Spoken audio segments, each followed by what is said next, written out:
can't violate for we temper. Let me tell you that plain and simple. And yes, Safari, and I full endorse SPRB radio podcast with the 10-star general and Sharon Mango. Check them out. You won't be disappointed.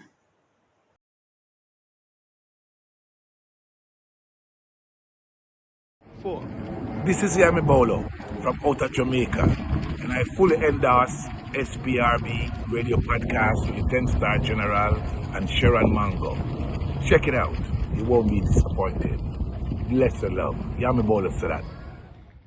This is DJ Maestro out of London, and I fully endorse SPRB radio podcast with 10-star general and Sharon Mango.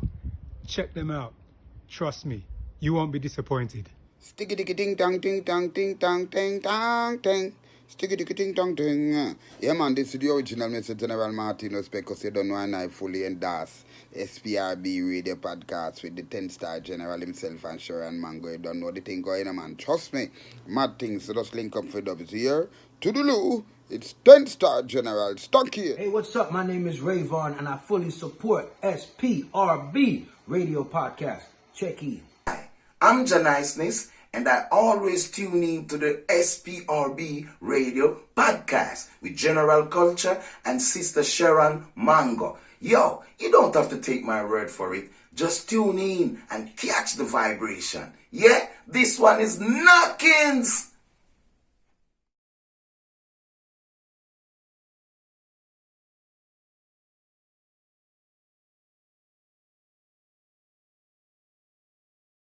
Wonderful. Greetings, one and all. This is Lloyd Brown giving full endorsement to Stuck in Commotion, Royal Blend Radio. the station with integrity, the station with a difference. Remember me tell you, Lloyd Brown says so. Full endorsement. Stuck in Commotion, Royal Blend Radio. We now stop till we drop. Zane, bless.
Okay, so we are back here for another edition of Raising the Awareness Show. This is the part two of our show with talking about the musical journey of Sly Dunbar.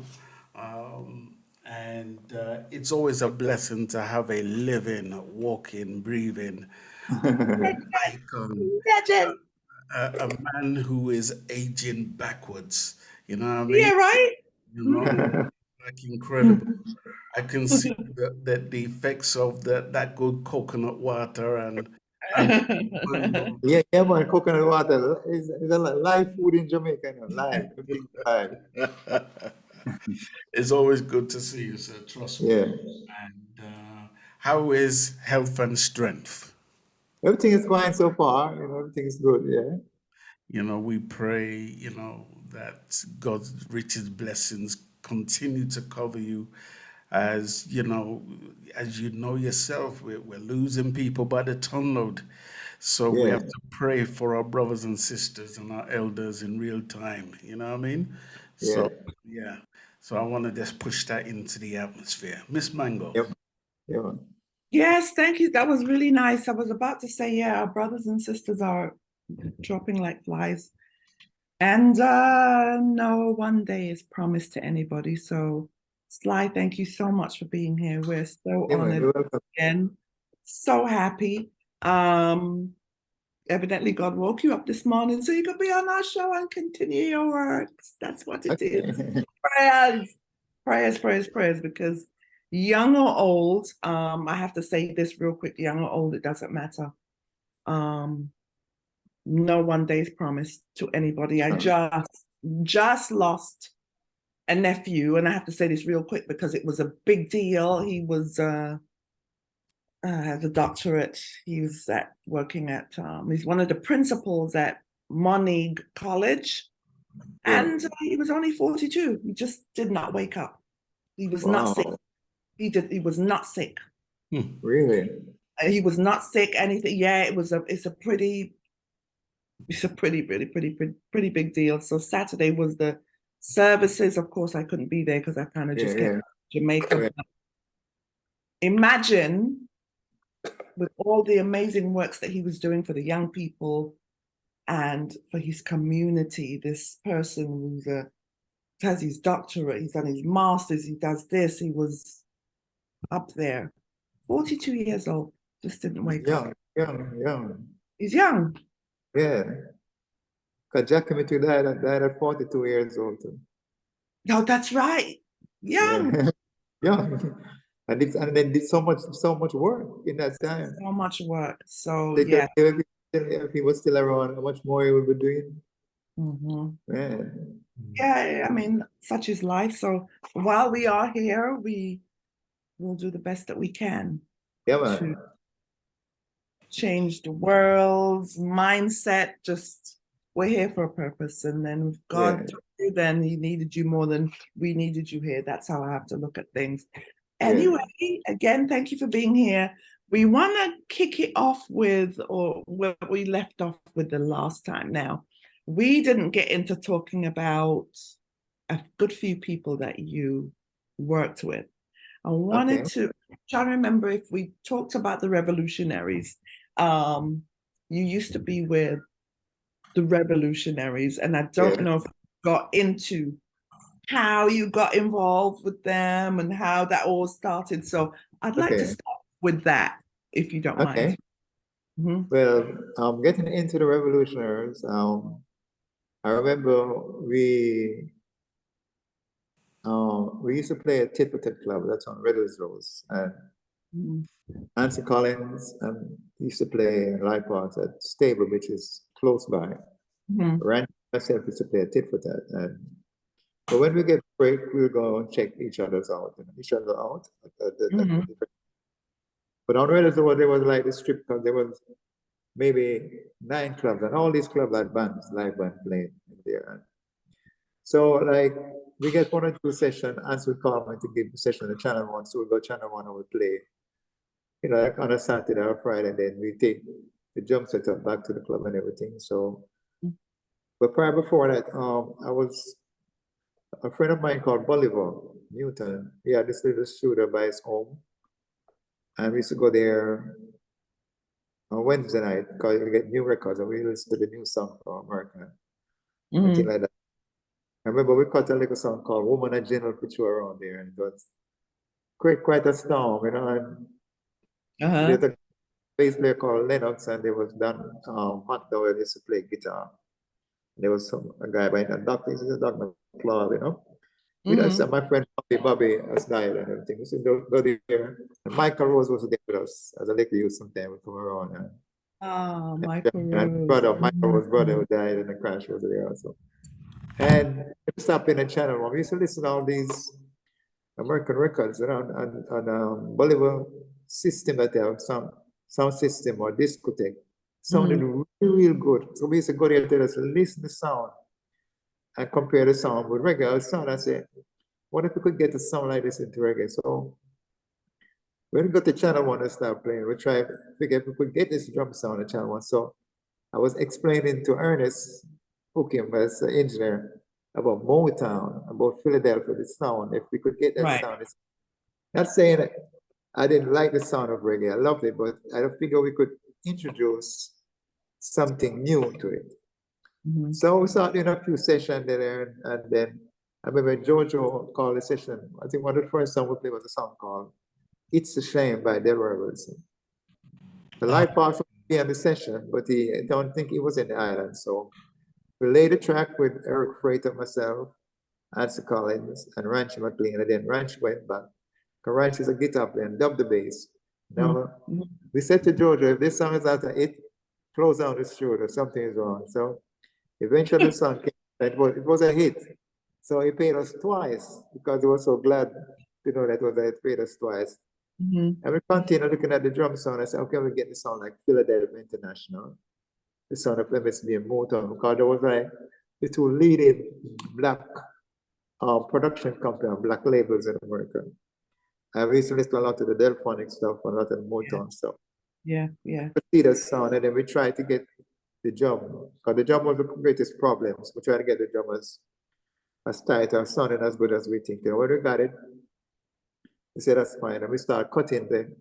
So Jojo decided to call the band the Revolutionaries because he was naming the song like MPLA and all this kind of stuff. Oh, yes. Yeah, so it's called the Revolutionaries. So MPLA was like one of the first, one of the major that came out for us, like as instrumental with just the band itself. And then, but before that, there was the right time for the Diamond really set the tone with the new drum sound and new format, where we became a revolution because the way the drum was hitting, it was like going to war or marching or something like that. Yes. So this is why the sound came. So the revolutionaries were like myself, Ansel Collins, Dougie Bryan, Rancho McLean was playing bass. And then Robbie came in and Robbie started playing piano. And at MPLA, Robbie's playing piano. And then he went and started playing guitar. Wow. Rancho was on bass, and Jojo never wanted Rancho to stop it because he figured he's lucky with Rancho playing the bass, he's going to keep Rancho the bass. And we played a lot of songs with Rancho playing bass, and then finally that thing went Waiting Soul came in. We did a portion show, then Ernie said, okay, let's switch Robert to bass and let Rancho go on guitar, and Rancho start playing the guitar. But there's a lot of songs that Robbie's playing guitar. You know what? I didn't know that. Like, first of all, you said that he was playing piano too, right? Didn't you say he's playing piano? Play piano at MPLA, yeah. MPLA. Yeah. And I think going on a holiday. Yes. Classic. Yeah. Wow, he was playing. Wow. And guitar before the bass. So he played. So he was more. He was already a bass player, but he could play. Okay. But say Jojo, you don't want to tell Rancho take him out bass because he figured that this is his lucky number, Rancho and bass is a lucky number. So he didn't want to move Rancho because he just felt something about Rancho playing the bass. Because Rancho is a guitar player really, but his attitude for the bass is kind of a little bit different from a bass player, and it works. Wow. So he didn't want to stop the momentum of certain thing happening. So, And it became a big, massive classic. Oh my God. Yeah, before I left England, before I left to come here, my God, that was a classic. And then I came here, came to America, it was still a classic. You know what I mean? You were still here. Which one is that? MPLA. Yeah, that was a massive instrumental, man. Massive. Massive. Yeah, man. And I think a lot of artists did something on that. Yeah, a lot of artists did something on that rhythm. Oh, classic till this day. I remember we had something like just before COVID came in, and I think it was 2020, before it gets spread in Jamaica. They had this thing paying tribute to the Chinese in Jamaican music, and we were representing Channel One, the Revolutionaries, And I didn't know the place would be so full with people down by the institute. So I've talked to a lot of people because the first time they see me, because they hear this slide and listen to the music, and I never meet them. So talking to your people, say, boy, we just want to hear the music. So we had a little panel discussion with yourself and the Diamonds talking about the Channel One, the formation and everything, when the music starts. So I think the first song we played was MPLA. And I look at the floor. And sometimes I try to play and look at people, but sometimes I hold my head down. And I'm telling you that, because in this song, there's certain things that is played in this song. If you don't hear that playing, it don't sound like the jump pattern. Yeah. It's very specific jump pattern that played in this song. Because Jojo wanted me to work out patterns for the jump to let it sound different. And when I start playing, I could look around and see people on their feet. I say, and they know exactly the beat of the song because they were feeling, oh, this is sound like the original, this sound like the record, I said, my God, when Diamonds hit the stage and we play like Baltimore, the rhythm of Baltimore play. But listen, where people go mad because if you don't play this song with the same drum pattern, it doesn't feel the same way. Because you see, I was looking at Africa, then by making beats. Okay. So I tried to put all these beats inside a reggae. Every song has its own identity, So to play it play the right time. Right time as an introduction, like tutu, tutu. And I said, no drummer can play it back. And I said, really? So when we started with the Diamonds, doing Roof Over My Head, and we had to wheel up Roof Over My Head like 6 times. Oh, yeah. So when we went into the right time, because we didn't stop and talk, and everything was going like a engine, a guy that turntable mixing, like the place go mad. I must say, boy, it was really nice. I enjoyed it so much, and that they came to listen to the sound of the revolutionaries because this is the sound a lot of them broke on. And China was putting out It's by the Dozen. And they figured I was a big part of it because of what I was playing on the drums, Right. So I had to represent it at that day and I have to play by the drum pattern I play. And tell you, they know every drum pattern. Wow. Yeah, I'm not surprised. Now tell me, because I came to understand Pat Kelly did a lot of engineering at Channel One. Is that correct? Well, when I was there, when we started being a Channel One, it was somebody by the name of Sid Buckner. Oh, okay. Was there and Sid left. And when Sid left, Yeah. it was Ernest who came, that's your brother, the younger one, came into the studio and started engineering. And this is why we started testing for the new sound. Right. So we put dub plate of myself and him and Ranch would be in the studio for hours by ourselves, trying to get the drum sound. And we cut dub plate because there was a sound system that's around the corner from him. His other brother operated a sound system called Well Charge. And we go and test it around and play the dub plate and say, yeah, that's good, that's good. So that's how we come to find the real sound of Channel One. We used to test, cut the plate of what we were doing in the studio and then take it around until the drum sound was right and everything. And the Well Charged. In fact, it probably could be done by Randy sometime, but I know he was an engineer. Yeah.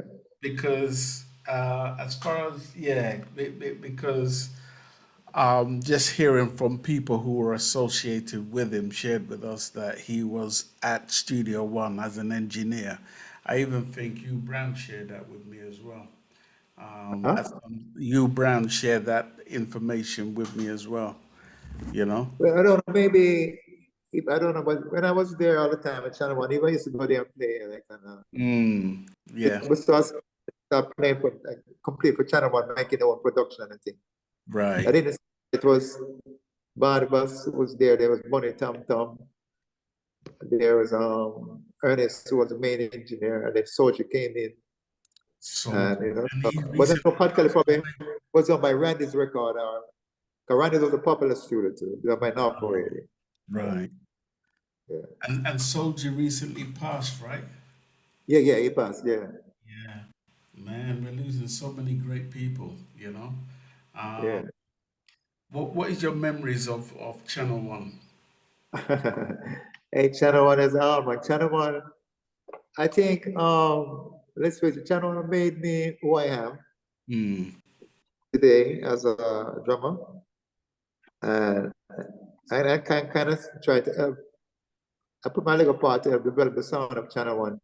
They're distinctive, by playing. So it did good for me, and I'm glad I was there. Yeah. And I always give thanks and respect for the freedom they gave me to play. Because in some session, the producer would tell you what to play and they don't want to play.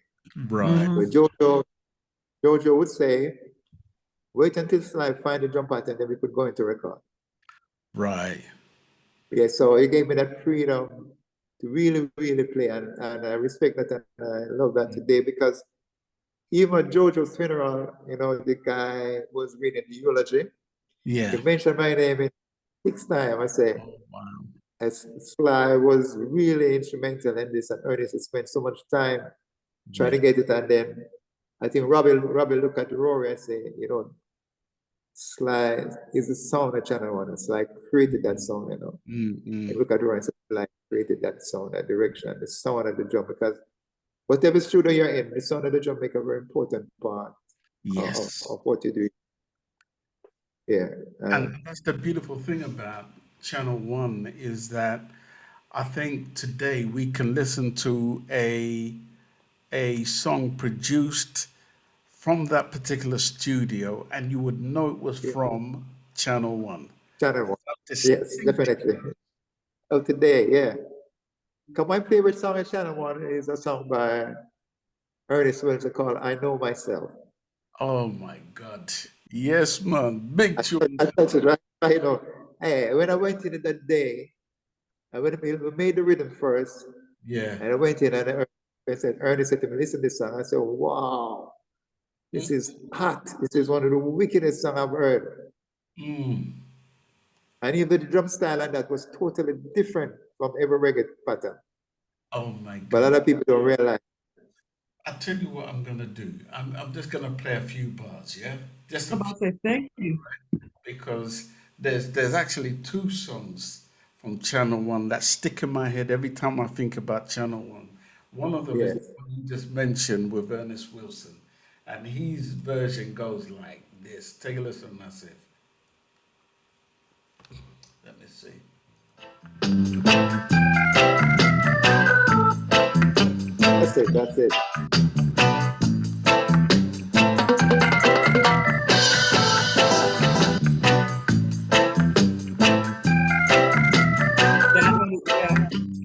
Robbie's playing guitar on it. Robbie's playing guitar. Oh, Robbie on the guitar. Yeah. All the things they say and the things they do stop me from loving you. All the try they talk to reason why.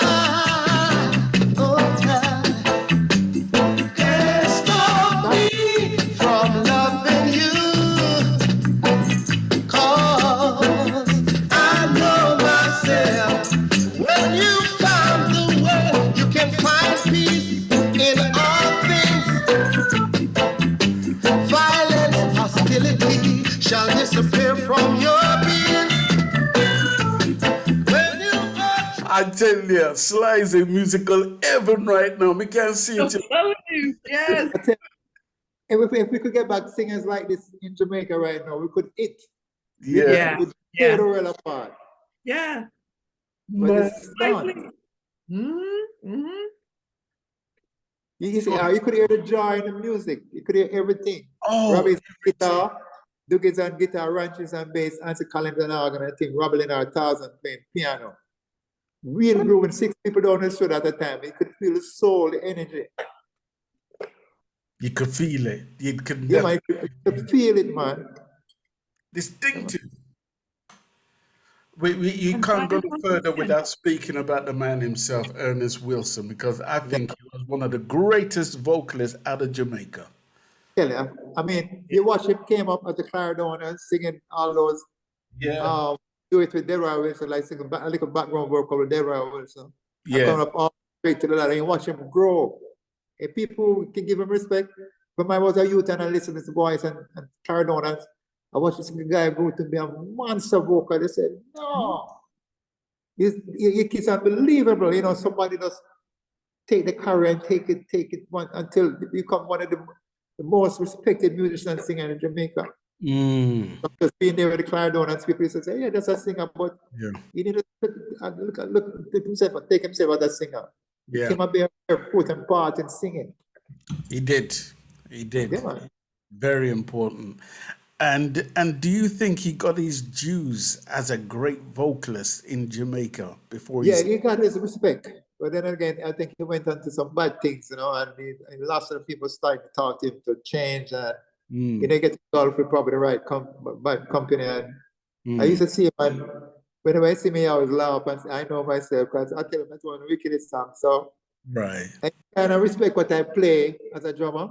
He Yeah. also said that rhythm is so the jump pattern, and always talks. And so when he see me, I always say, Sly, I know myself. I know I love the song very much, you know. And when we lost him, and we went on the drugs thing and everything, and I mean, it was so sad. Somebody started from studio with a little youth and going to be this monster thing, and then he was there just waiting to explode like as a great, you know. Just lost everything, you know. And something, I don't know what caused it sometimes. It's truly sad, you know, and hence the reason why I want to do this show, because I keep thinking to myself, what are we leaving the next generation if we do not talk and if we do not put a lot of these things into action? This what you're doing is really great. Information is key, but I don't know if this generation listens. Yeah. I think there's hope in the next generation, which is why we have to document these conversations.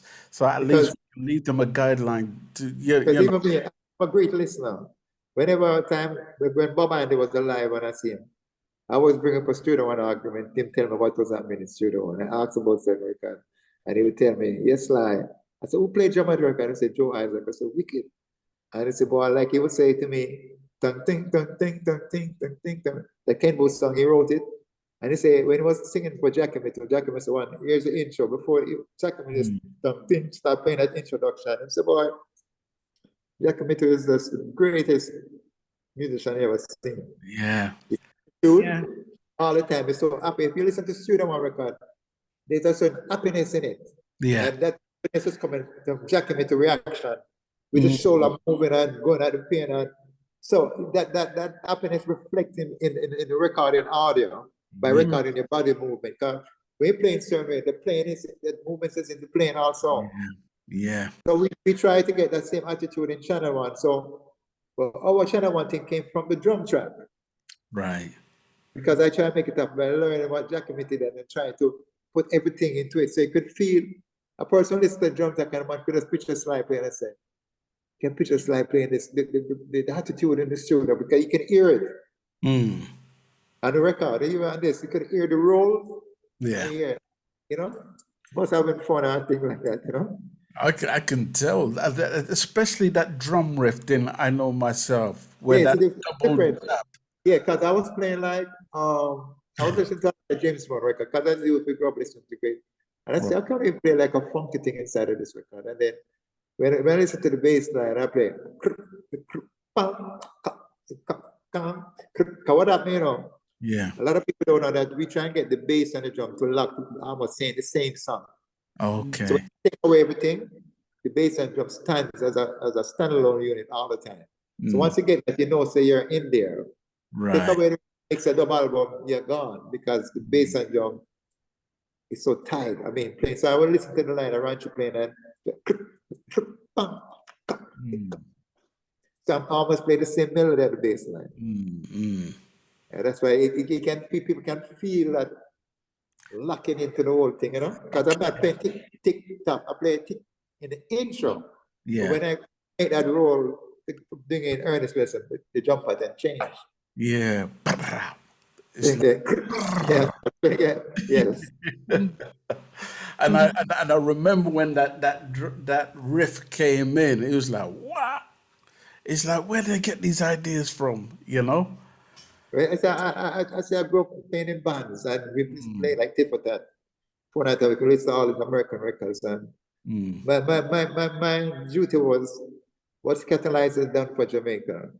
I said, well, if I want to be like Lyden, I want to be the development part of Jamaican music.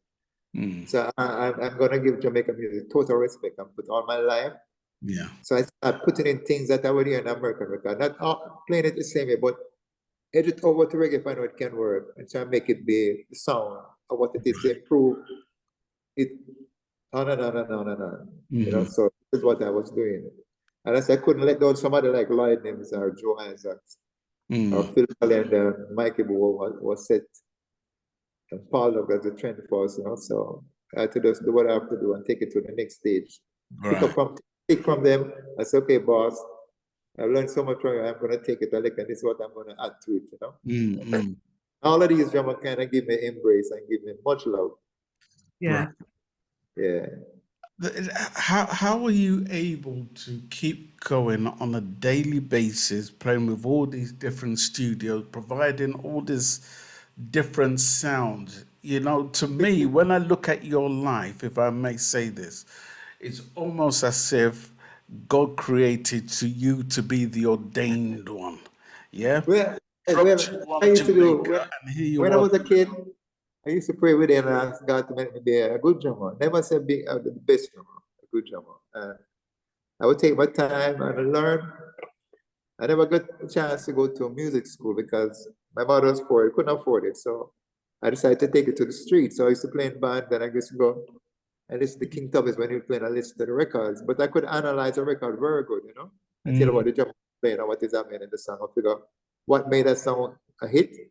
So I would say, okay, I know the tempo on a certain song. So I use this kind of element. So when I go to, like, for example, on a Thursday, I would go to Joe Gibbs. And I would play all these Dennis Brown record and all these Joe Gibbs production. Yeah. I go to Tip Top and I play like song like Stepping Out of Babylon and Master. A lot of people don't know it's me playing. Well, it's a pub, you know, and like Dreamland Master Group version. I'm playing that. Okay. Police and Thieves. I'm playing Police and Thieves. A lot of people don't realize it's me, but if you listen closer to the record, Khalid Perry was a difference, so you can hear it. Instead of the rolls and the crash and pick it up. You can hear, Police and Thief. And I played that Bob Marley song, Punky Reggae part. A lot of people don't know it's me playing too. Me never know that. Didn't know that. I would have sworn that was Carlton. I can give you the history of that. Here's the history of that going on. Of that. Yeah. You know, people in as musicians, we leave Channel 1 and we go up to pass by Gibbo. Because sometimes Willie Linda is there and other musicians. So we go on us, you know, jam with everybody and laugh and talk and give a joke. So I walk into the studio and I was here in the one. So the engineer was there, Roddy Thomas. So he said, "Well, Sly, Scratch, I look for him. I said, what now?" He said, "Boy, man, nobody can jump. All the jump of them fail." I said, "All the jump of them fail." I said, "Sorry, man, stop it dancing, man. That's a great jumper in Jamaica. What are you talking about?" I said, "No. They can't play it. Everybody go." So I say, I mean, everybody got them say, "It's only Bob vocal on the tape." I said, "Bob vocal alone?" I said, "Yeah, nothing else." I said, "Roddy, so what am I going to do? If everybody feel like, what am I going to do? Wait, no, I can't do anything." So I said to him, "Boy, Sly, everybody try. I don't know what to do." I said, "I can take one cut. Just as I go inside, just go right into red light. This is one." And so, you know what you want? It's a one cut. That's why I learned, so your mind is so powerful. And I focus on that. So when I went in, I said, we played, and I hear Bob saying, and I started playing, searching for the tempo, and Bob was still there. And I made her tick, and Bob said, "Oh, well," but one thing about it, Bob said, perfect timing. So I had to set myself a certain way in the drum school. I couldn't move, I couldn't quit because this was just vocal alone now, there's nothing else. I'm talking about vocal. And when we got to 9 minutes was up. By the time I said, "Jesus Christ, I licking one cutter. You can't believe it." I said, "Geez." I said, "Oh, I mean, all right, why did I reach so far to show one?" I said, "Really?" So I got up, took my drumstick back, and I said, "I'm gonna be running up for the cars to walk into half a tree, you know, because you know, it was like 4 o'clock, after a good day, a nice day, I start walk, you know. I went up to, I was going by half a tree and go to this little record shop that's on the corner.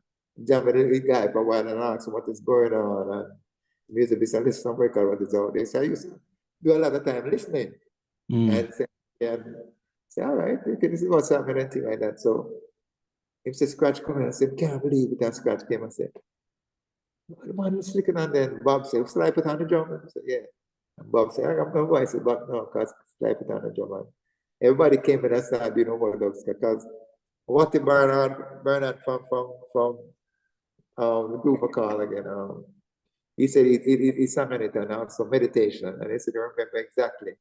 Yeah. And the jump was down on it and the body started putting on the backing vocal. So and a lot of people don't know it's me, but on the CD, cover, they credit me as a Sly Dunbar. Scratch spoke about it in his book too. Right. People for the boy spoke about it and said Sly played drums in it, and also on Police and Thief. There's two major songs I played on for him, but it's big song. Amazing. Yeah. I didn't know that. See, we didn't even know that. See, history lesson, teaching moments. Thing. I went to a punk reggae party, went to a lot of avenues and a lot of different musicians played, a lot of musicians. But Scratch didn't feel like he had it. Right. The groove, the groove for the real song to really go there and challenge. When the punk situation was in England, right. I don't think after that beat and was searching for it, and nobody, because when you play that straightforward, you have to play in a certain balance. You can't go too hard or too soft. So sometimes you have to shut your eye and see. When you shut your eye, you're not seeing anything. You're seeing this blank thing, but you're seeing things, and you play it. You have to just tapping it until you say when this song is gonna finish, and I realize, I say, oh, yeah, that's it. It's nice little tune. 9 minutes that played. It was ahead of its time, though. Yeah. Can you even if you play it now and listen to it, it has a different attitude from all the pop songs that you hear. It does. Definitely. Like it had a little bit of techno or something in it. I was talking to Salam Remy, right? And he said, you say, yeah. And he said he was talking to Steve, and he said, it's like the punker and Steve said, thought so, because of the groove, you play the groove a certain way, because there are some good drummers in Jamaica, a lot of them play very tight with the eye, but I can't play kind of relaxed, because I learned that from old Jack Emmett, looking at all the studio one and the drummers, I have to play relaxed, easy, don't too hard and chop up and everything. If you listen to the earnest lyric, I could hear the sound breathing and that is right. The people feel real soul of everything, If I may, let me ask about the Aggravators. Now, did they come before the Revolutionaries? Because I know Sharon asked you about. Yeah, I think Aggravators were before Revolutionary, because I was really original part of Aggravators, right? Robbie was, Santa was, China was, they were more the Revolution, because when we played this album record, Aaron Baby, right? I was playing this open cymbal, what they call a fly cymbal, which was created by Lightnings. That's right. Like Moonlight Lover. He played it in Moonlight Lightnings, and I heard it as a drummer seeking things, and I liked it. I played it in Double Barrel, David Nancy Collins. Right. And then I took it and I played it back again in Delaware with some It's a Shame, but I played it in Aaron Baby first, and It's a Shame. So Bonnie Lee was a good marketing person he was a producer for Harvard. Heard this symbol and took it and put it, which I gave him 100% credit for being so marketing wise. I started making all the songs with this symbol, and it became the sound of Jamaica for a while. And the Aggregators was a lead in stuff Bonnie because of this fly symbol. It's playing in all of his songs, he's putting it in, which was a clever. And then I went in back again and break that attitude by putting it right time with the Diamonds and taking it back down to rockers.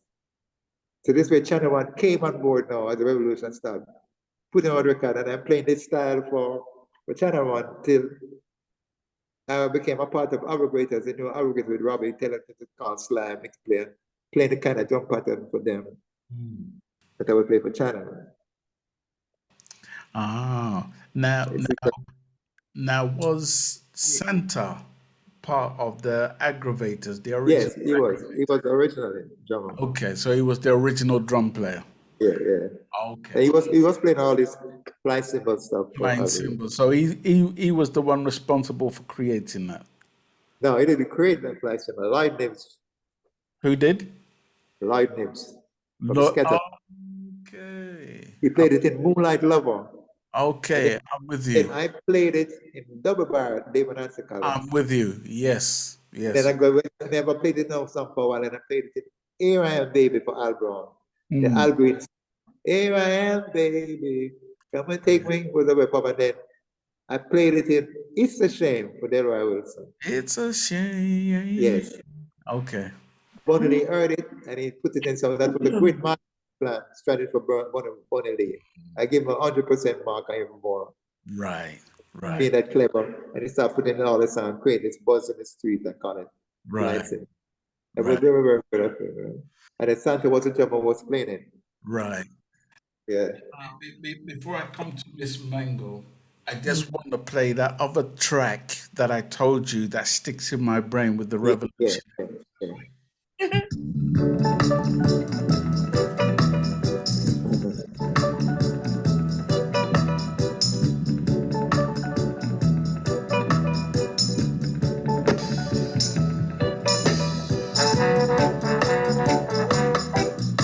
This is it's original. It's a pseudo one record. The original song is a pseudo one, right? It came from the episode song called My Mama Told Me Misunderstand. That could be hard and everything. Mama say love won't come easy. Love. But there was an instrumental. Oh yes. But there was an instrumental by Paul Bryan called Frozen Soul, right? Right. But in the record for Channel One, we were playing back some of these songs. This was one of the songs I like to play with. But what happened with Channel One is the jump pattern that makes it different. Yeah. So you could really. So Tom McCook, Vin Gardner is playing this. The great Tom McCook from the Satellite played the Channel One version. Wow. But the jump pattern starts in there, you see? Yeah. Yeah, exactly. Yeah. Woo, Sharon, you best take the mic from me. Listen, we just found out some stuff today, like all the classic songs like Police and Thieves. I have covered that song so many times. And just knowing that you did the drums on that Police and Thieves, my God. Yes. Still my ultimate favorite. Lyrically, it's just. Yeah, I was listening to it yesterday, and I said, wow, this song is great, and it's a vocalizing of Duna Mervyn is wicked. I mean, he nailed it, you know? Nailed it again. I have covered that song.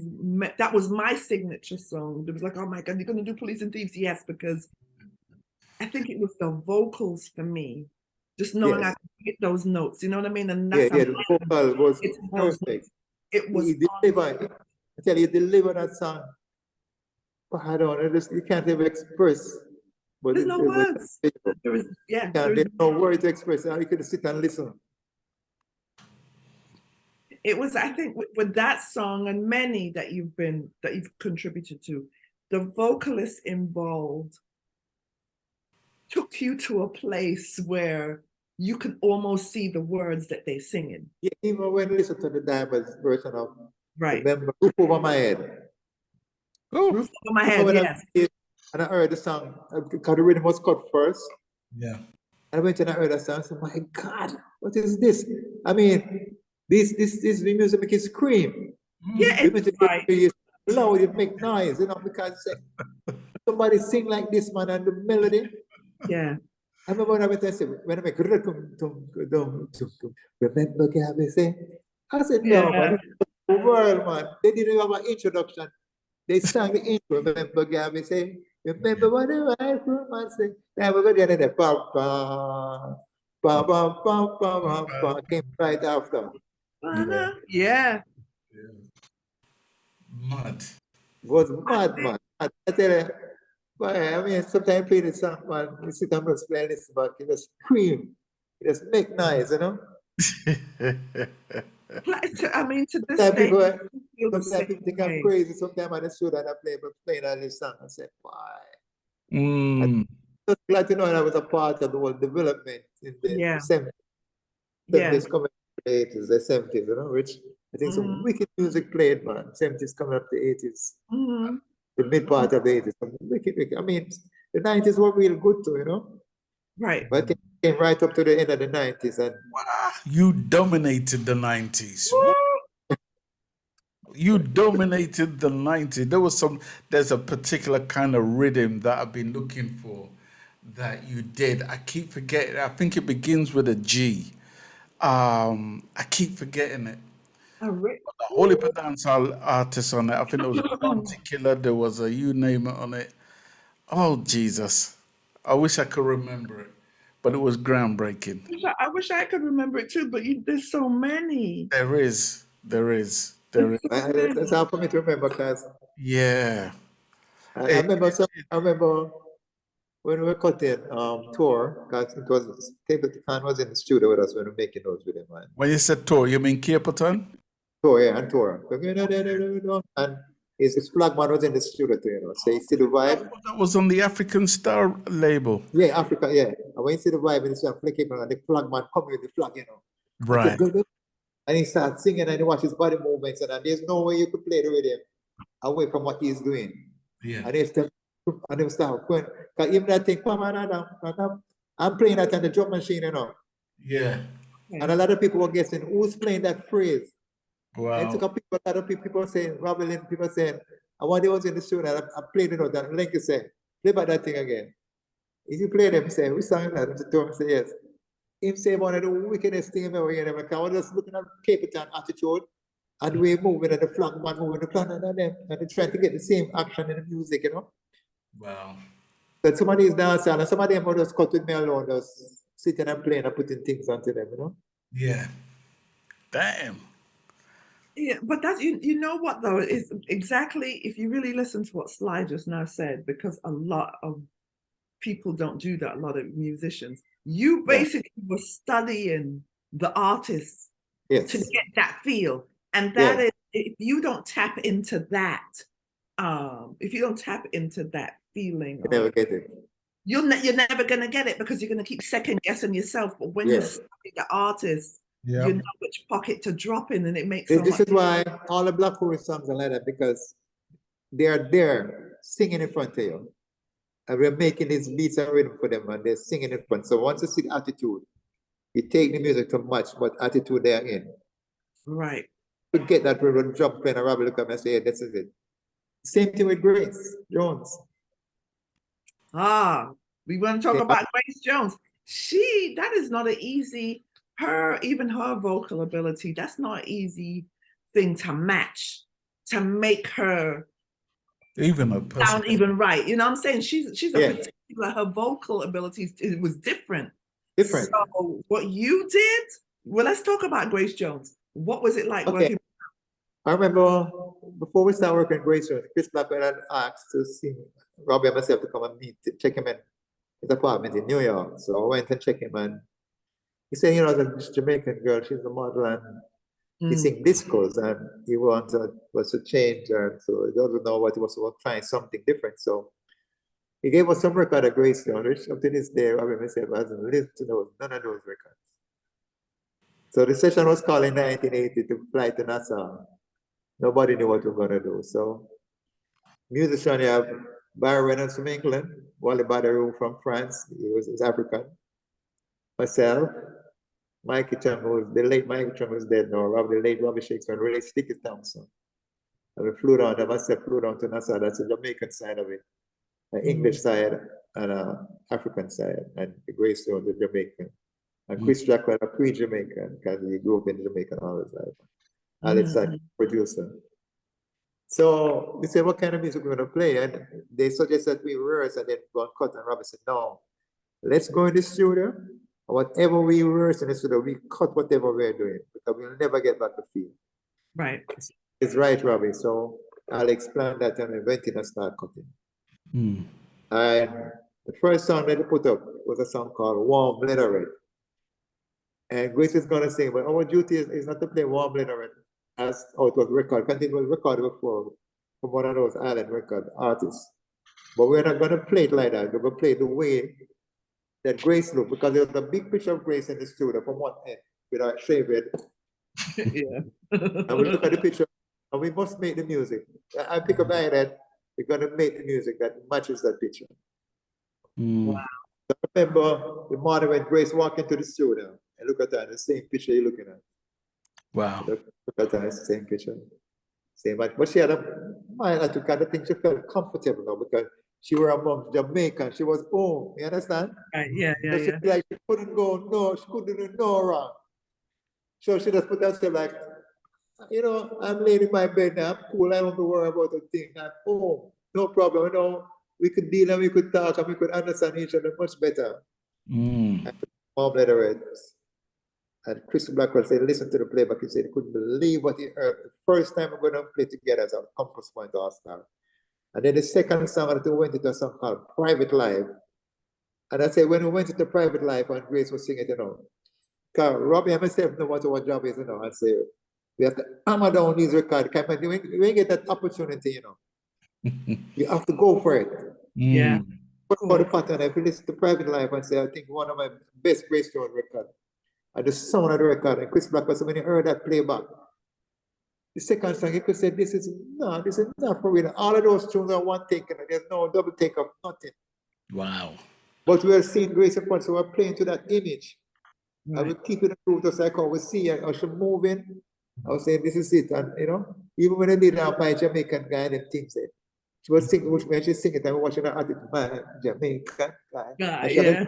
you know, and mental rock, and watching her sing it, and they say, I can't play tum, ka, and that I said, tum, ka, tum, ka, tum. And a mental Jamaican thing mixed with R&B. Right.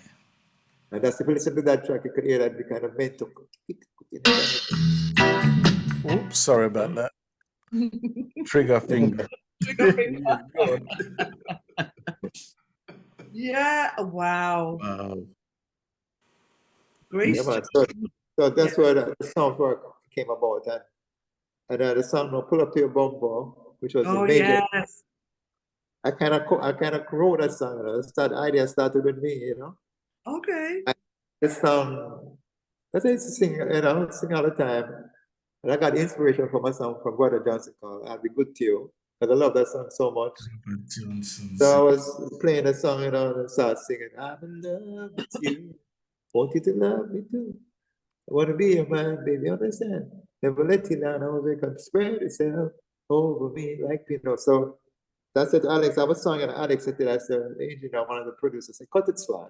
He never asked me what kind of song it was. So went in, I started playing, Robin myself, musician, I started playing the group. So I had a microphone singing the song for them to learn, because this is a new song.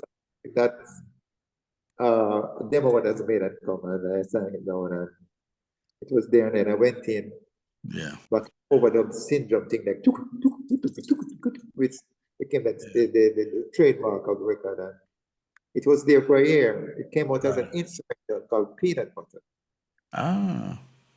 And then Grace Care was playing the studio. When we went down the next year now to do our next album, she heard us playing the instrumental in the studio B, and she walked in and said, "So want my car with him, so want my car with him." She had go to Chris right now, so go on my car with him, because the thing is bubbling, you know. They finally know Chris Aguilar, and she called this girl named Donna Manor to come in and listen to what I had written. I said, "This is a track," and so she kind of come pull up to my bumper, baby, you know, instead of saying spread it, same thing. So she came up with that, pull up to my bumper. So when we were on the road, you know, with Blackwell were touring, Chris Blackwell called us and said, "You know, Sly, we're gonna have a big hit with this song." I said, "What song is that?" Because I totally forgot the song. I said, "That song he kind of wrote for Grace. Which one is that?" They call it "Pull Up to the Bumper." I said, "Pull Up to the Bumper." I said, "Really?" And I think I don't know if he played it for me, but I saw Ayrton record, and I said, "It's gonna be massive." So that was the track, and this is our top song up to this day. This is our best. I mean, not the best song, but this is a song that everybody knows so much. Pull up to, because the rhythm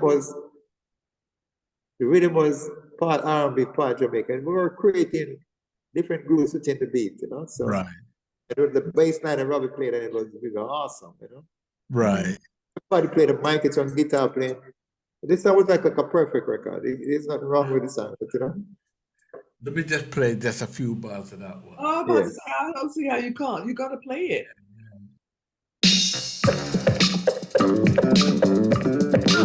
That bass line. Who's on that funk guitar? That's Robbie playing bass. That's bass. Wait, I said. Yeah, but say you hear what he said. Yes. Robbie. Jesus. Go on, Robbie.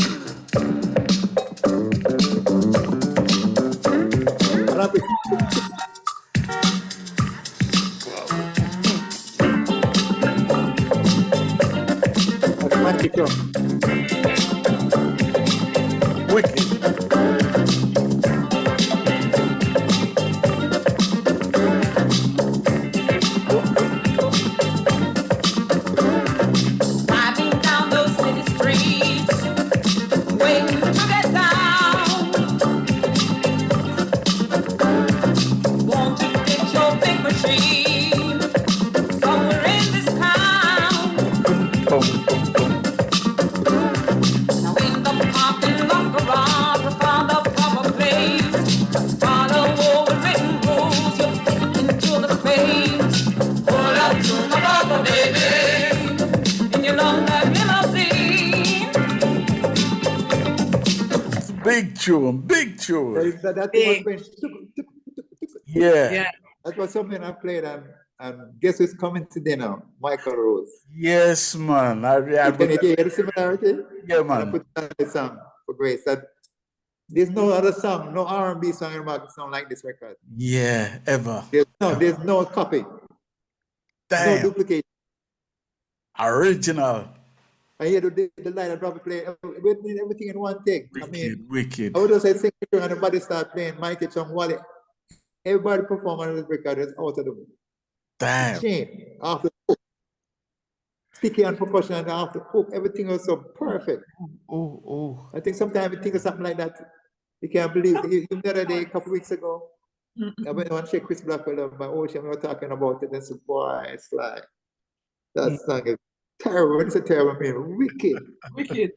No duplication you can find. When you play that song. Yeah. It's like Murder Show, they just come from nowhere and stand by itself. Mm. And what can you do to erase it? They can't do nothing at all but listen to it. Yeah. You have to enjoy it. Have to. But these things come about when you have to get the vibration from the people in the street. It's a street thing, you know. You look at people mannerism. Look what kind of mood the whole world is going through and people going through. Mm-hmm. And like we have a song coming out called Freedom, but the way you say freedom, it's a different kind of freedom rhythm. This is freedom rhythm to make you kick off your shoes. What? Get the group, break it down. Show your handbag, show your pocketbook all over the place. Can't wait to hear that one day. It's coming out soon. Sly Dunbar called Freedom. Went back for the original person, Charlie Organ, to play harmonica on it.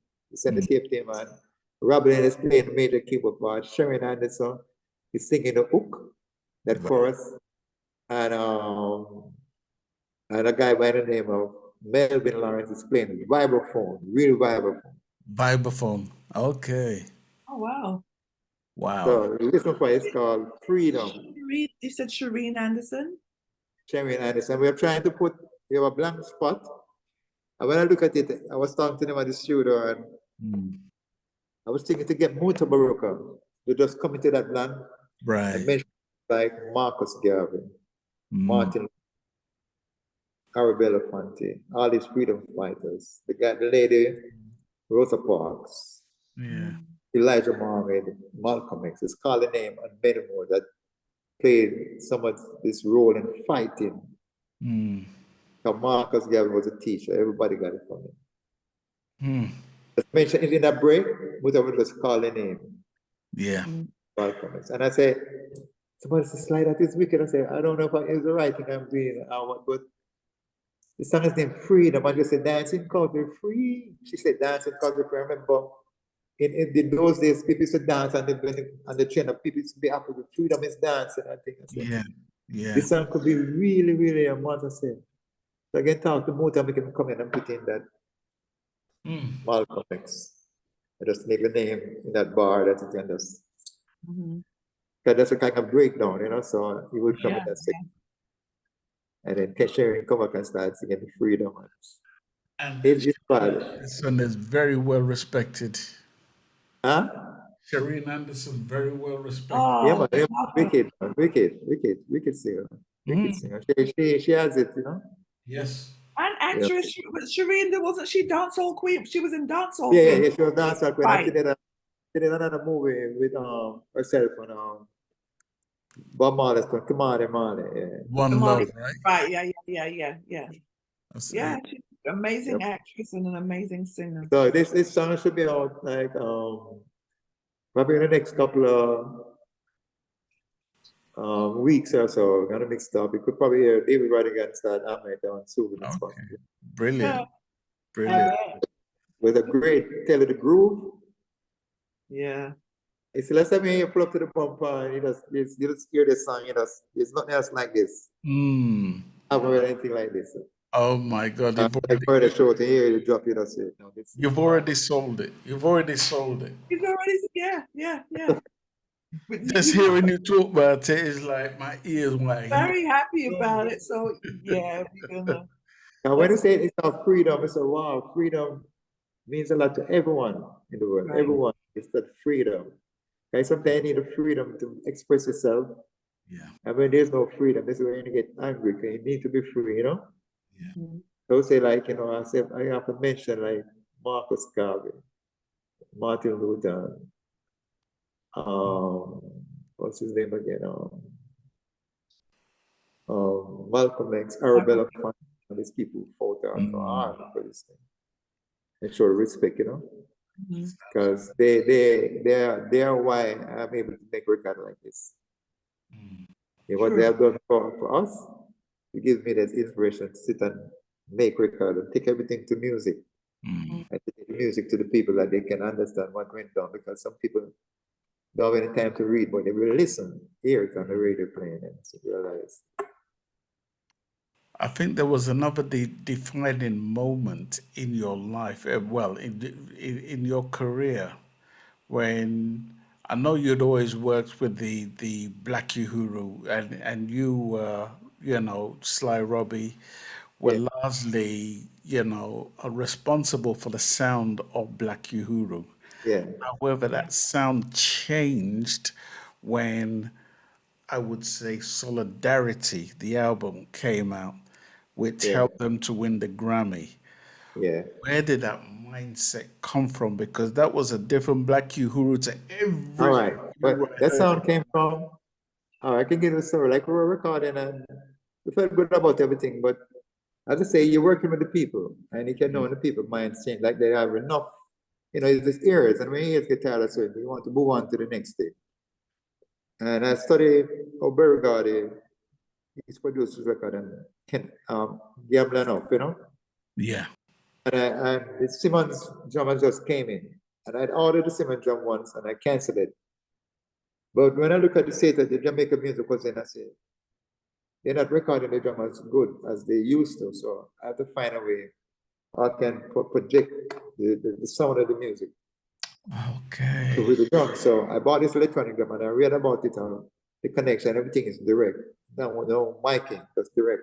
But I'm using a wheel snare. So I flew to New York, bought the Simmons kit for $5,000. My friend, they flew it down to Nassau, because that's where I was going. And came to Nassau, I was down there taking out of the box. Mick Jagger was doing some work with Stones there.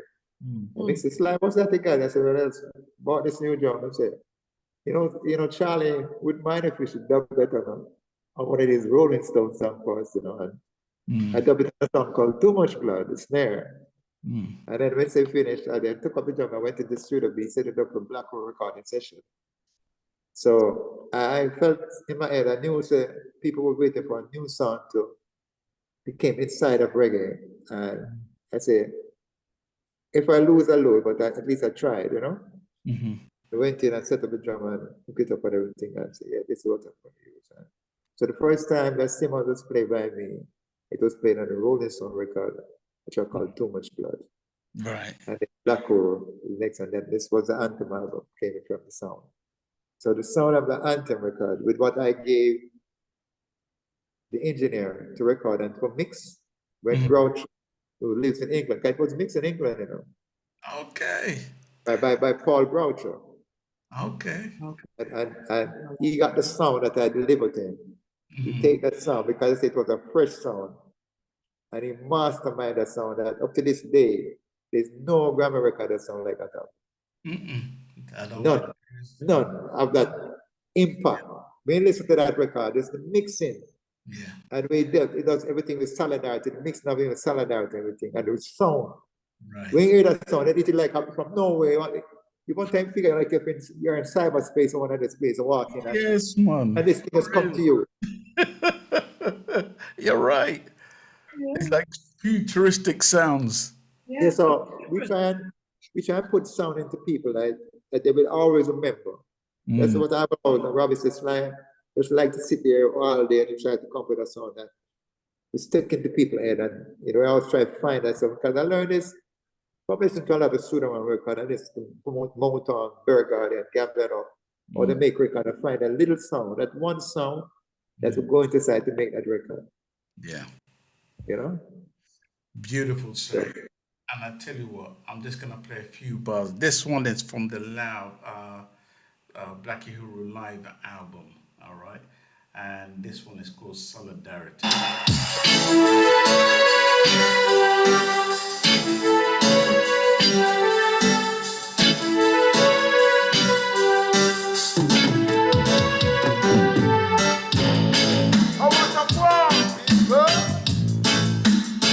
Live.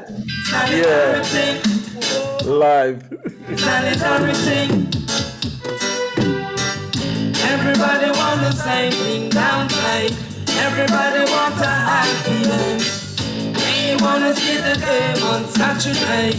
They wanna be so bad it's great. Everybody wanna work for a living. But isn't that Michael Rose though? Huh? Isn't that Michael Rose singing? It's Michael Rose, yeah. I don't think so. It doesn't sound like Michael. I'm like, no, Because I hurt you enemy. You can hear Don't him. believe everything you hear. Yeah. I teach you. I think that's the lady that had singing with him. I'm not sure if that's Puma though. Solidarity. Solidarity. Solidarity. Come together. The Puma was there. Puma was there. Yeah, that's the last. Okay, yeah, so that must be But Puma. I'm saying it doesn't sound somebody. Because I'm listening to the floor and attitude, and I remember I played the song for Michael all the time. Right. Because you remember he went to Junior Reid and it went to Andrew Bees, was a singer. And you could be right, because who else did they have singing with them around about that time? Junior Reid? He wasn't there. Yeah, Junior Reid was the one who replaced Michael Rose. Yeah. Right. Oh, Yeah. But that was it was a nice sound that you provided for Black Uhuru because it stayed. Well, you should play the original one. See the original if you have an original one. As a matter of fact, See that cyberspace sound, yeah, I'm actually gonna see if I can find that. Bear with me. 1 second.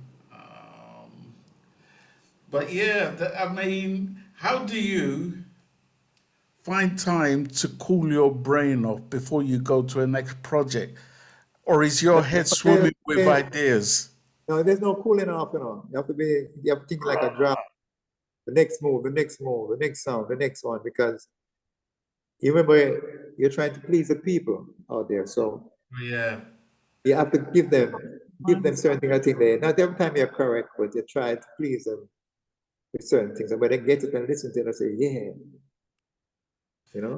Yeah, and I guess especially when the industry is concerned, everybody wants a quick succession to the last one you've done. Yeah. Thinking because I'm playing for every producer, right? And I don't want to repeat the same drum style as I did for that one. Bear with me a second. Let's see if I'm actually trying to locate that Solidarity particular track on my system. But we'll come to that anyway. Before the show, we'll definitely play that. Sharon, don't let me hug the mic, Well, you were, but it's okay. I'll let you off. I mean, you at least, right?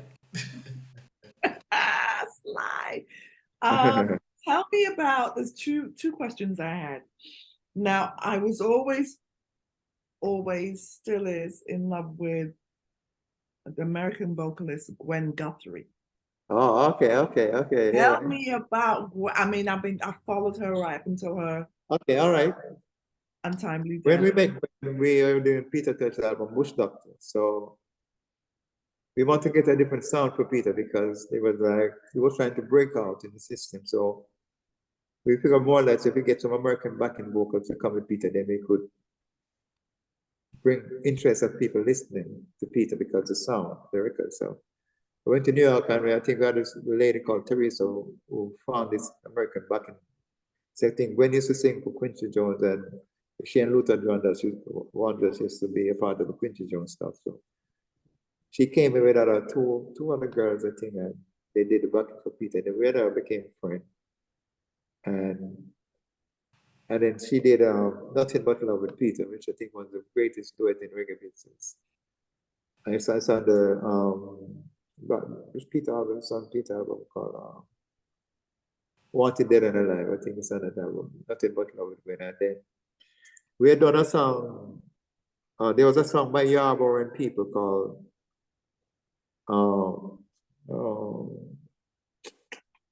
what's the name again? I don't remember, we did a version of it. And our version, 12-inch version, got picked up, the reggae version, and we started playing and they went into the R&B chart. I think it went to number 40 or something. So we decided we're going to call Gwen to do some vocals on a project. We went into, as I say, we were looking for the next move. It's a draft game. So if something I will snap and say, let's move now. So we left Peter Band in Germany in 1980, 81. I said, done. Over Peter. We're going to move to this because we have a song playing on the radio that we're responsible. But our name is working on the record. And if Don't You Stop It, Don't You Stop. But there's a reggae version with some Chickman voice on it. So we called Gwen and asked her if she would come down and do the vocals on this project.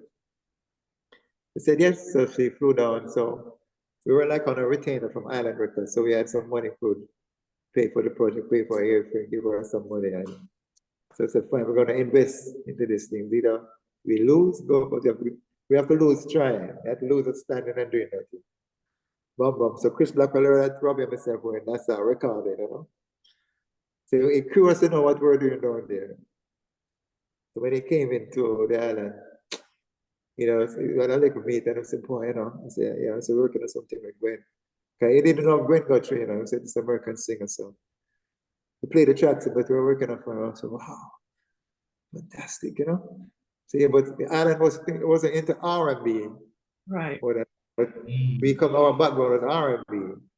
So, wow, you know, this is great. I mean, I'm not doing the R&B, but this is great stuff. So he played a song and said, so which one do you think could be the singer? I'm saying, why don't we sign Gwen Guthrie to Island Records? I said, no, I don't have a problem with that. I just want success in any way. Right. I said, yeah, so that record, that was a project record from Bits and Pieces. That's the name of our group of record called. Okay, the Gwen Guthrie album, because she was signed. So the first song that came out of was a song, Should Have Been You, Should Have Been You. Should have maybe she killed that track. Yeah. That we could see it all over the track. It was written by the guitar player from Blackpool. And I was playing for Peter. Darrell Thomas wrote the track. And I said, this is a killer.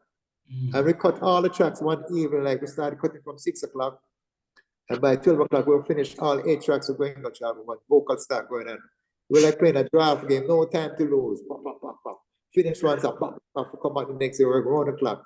I want to get this project on the street. And Chris Blackwell heard them in the ad, and then we said she cut out a reggae song, so we cut like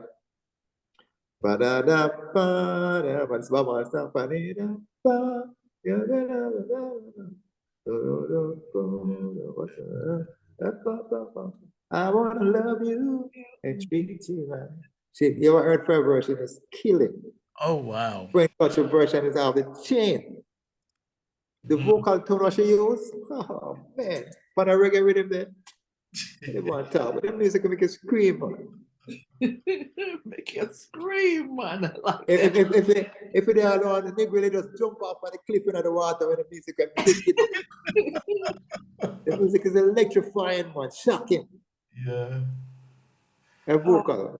Yeah. So, and we did, so that was the first album. We did the second album for her, that song. We cut through like Padlock. Padlock. And we cut like There's another song that was playing in New York, which was come an anthem for New York. I don't remember the name of so much music, but that was those two songs from then. We have written a couple of songs for like Your Turn to Burn and We're Getting Hot. My God. A portion of song she did, her vocal was amazing. If she was I tell you, if she was alive today, she'd be the biggest thing in R&B. Oh, without question. Yeah. Because the thing is, she would be around us because she really loved, she might have Jamaican also.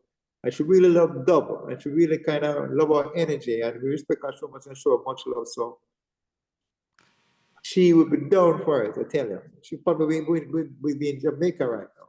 Yeah. I'm sure. She did a rendition of Close to You. Were you guys Yeah, involved on that? I didn't play on that record, but I played on Ain't Nothing Going On But the Red, because me instill that song. Ain't going on but the rent. Yeah, because I was going up to the Grammy. I had 2 little drum machines I took with me. So when I come out, she said, Sly, you have to come and listen to my album because I'm working on this album. I said, no problem. Because she kind of trust me with certain things, you know? Yeah. So I went to the studio in New Jersey, House of Music, and I said, yeah. But we said, where's the track? The dance track. Like club, like pull up, she had a hit song with before with I just call her name, so much music. So I said, you can't put out an album like this. You don't have a dance track. You have to do the dance track. He said, more songs and I know not much to do. I said, all right, listen to this drum track. So the drum track, I went through the day before, I never take the drum. I said, next day I realized that the engineer says, like, only you can talk to me. Nobody else can say anything.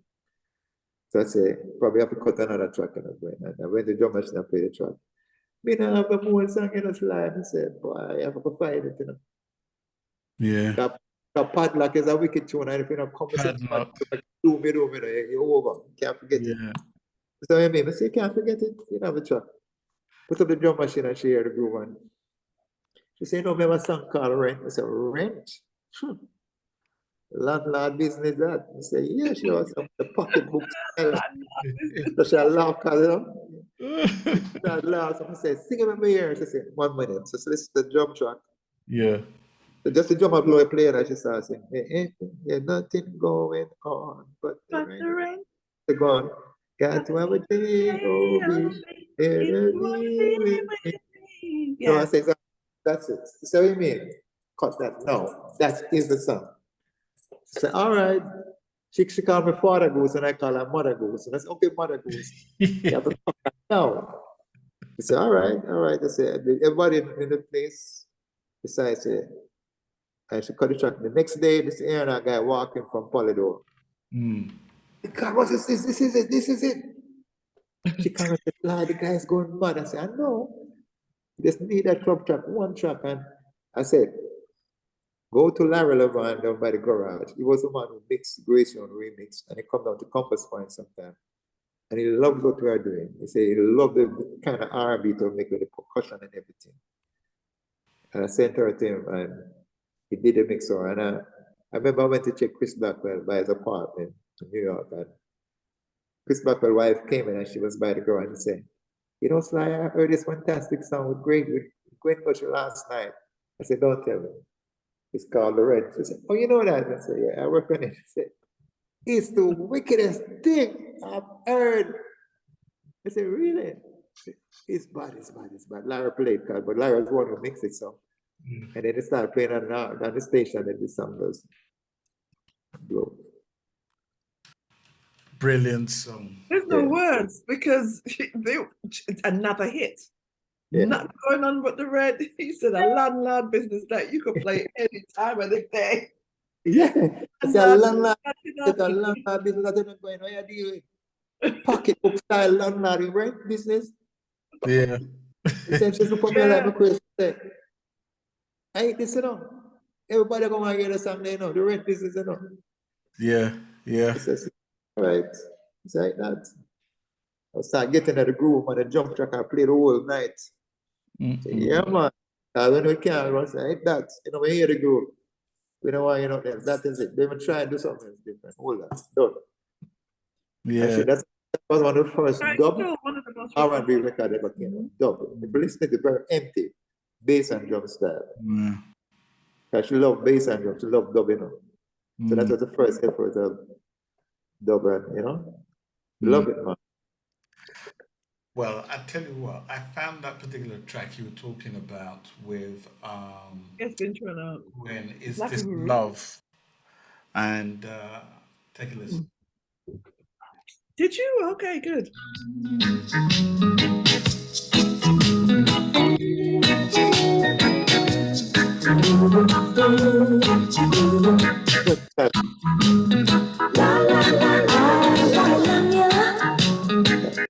And treat you right. I wanna love you every day and every night. We'll be together with the roof right over our heads. We share the shelter of my single bed. We'll share the same room. And just provide the bread. Is this love? Is this love that we Cheese on bread. Kill it, man. Kill it. Jesus. She has to be one of the greatest vocalists to have ever lived. Tell you, man. Serious singing, man. And expression and lines, every line that she's singing. You can feel that expression every line. Yes. Man, you. I had to bring her up because you've definitely. She's she never got her dues. That's all I'm gonna say because, again, her No, vocals. she at the time of her death, like I was going to him and I was asking, and I haven't heard from her for a while, and I say, I asked somebody, you can find Gwen for me? Or I lost some trucker number. And they say Gwen died. I say, Gwen died? What do you mean Gwen died? Yeah. So she was just getting ready to explode. Yeah. Because she had our backing, right? And even the way we play our R&B with her, she realized it was a Caribbean flavor, but she had to let her sound fresh. Yeah. If you listen to Should Have Been You and all those songs that she sang, and even the Seventh Heaven that she did. Seventh Heaven? Yeah. There are a lot of people that knows me and Robbie playing. Wow. Now we have a different style to the whole R&B, Caribbean tropical style, And padlock, and it's a padlock. When you jump off, man, it's a murder, man. Imagine. Yeah, man. God, man. Just amazing. Yeah, man. Amazing. She was just gonna break out. The range was gonna make her the Alma, and she was gonna break out because she was gonna kill them. I think she could write, and I could give her a beat at the drum, and she would form a song around the beat. So she was getting ready to really explode. Yeah, man. Oh, Jesus. Yeah. She definitely was one of my favorites.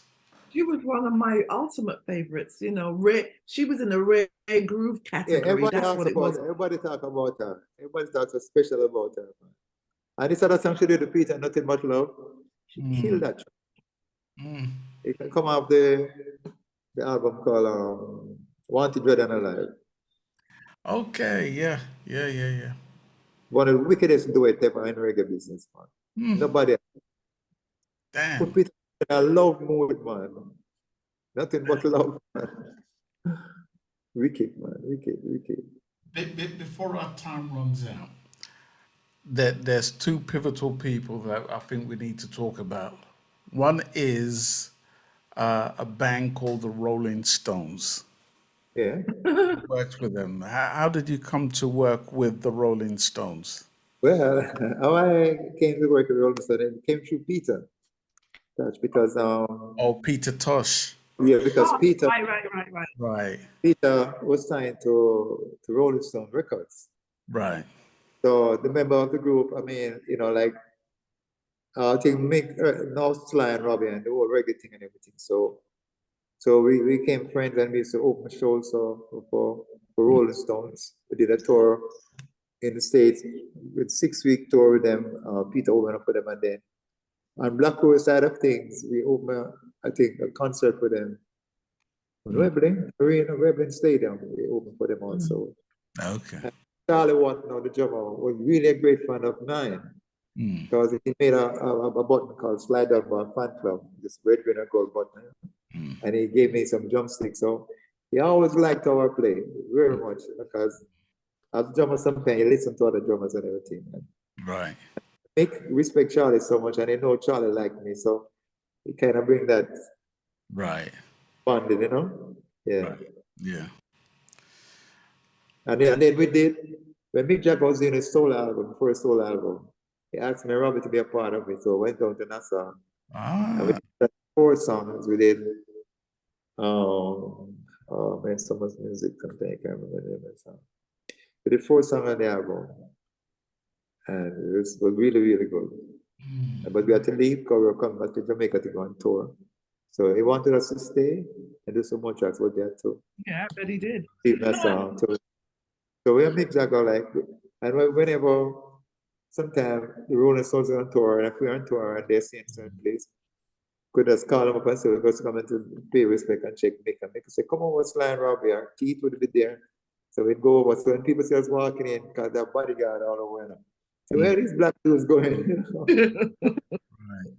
It's leave them. He's a mixed guest. You can't touch these people.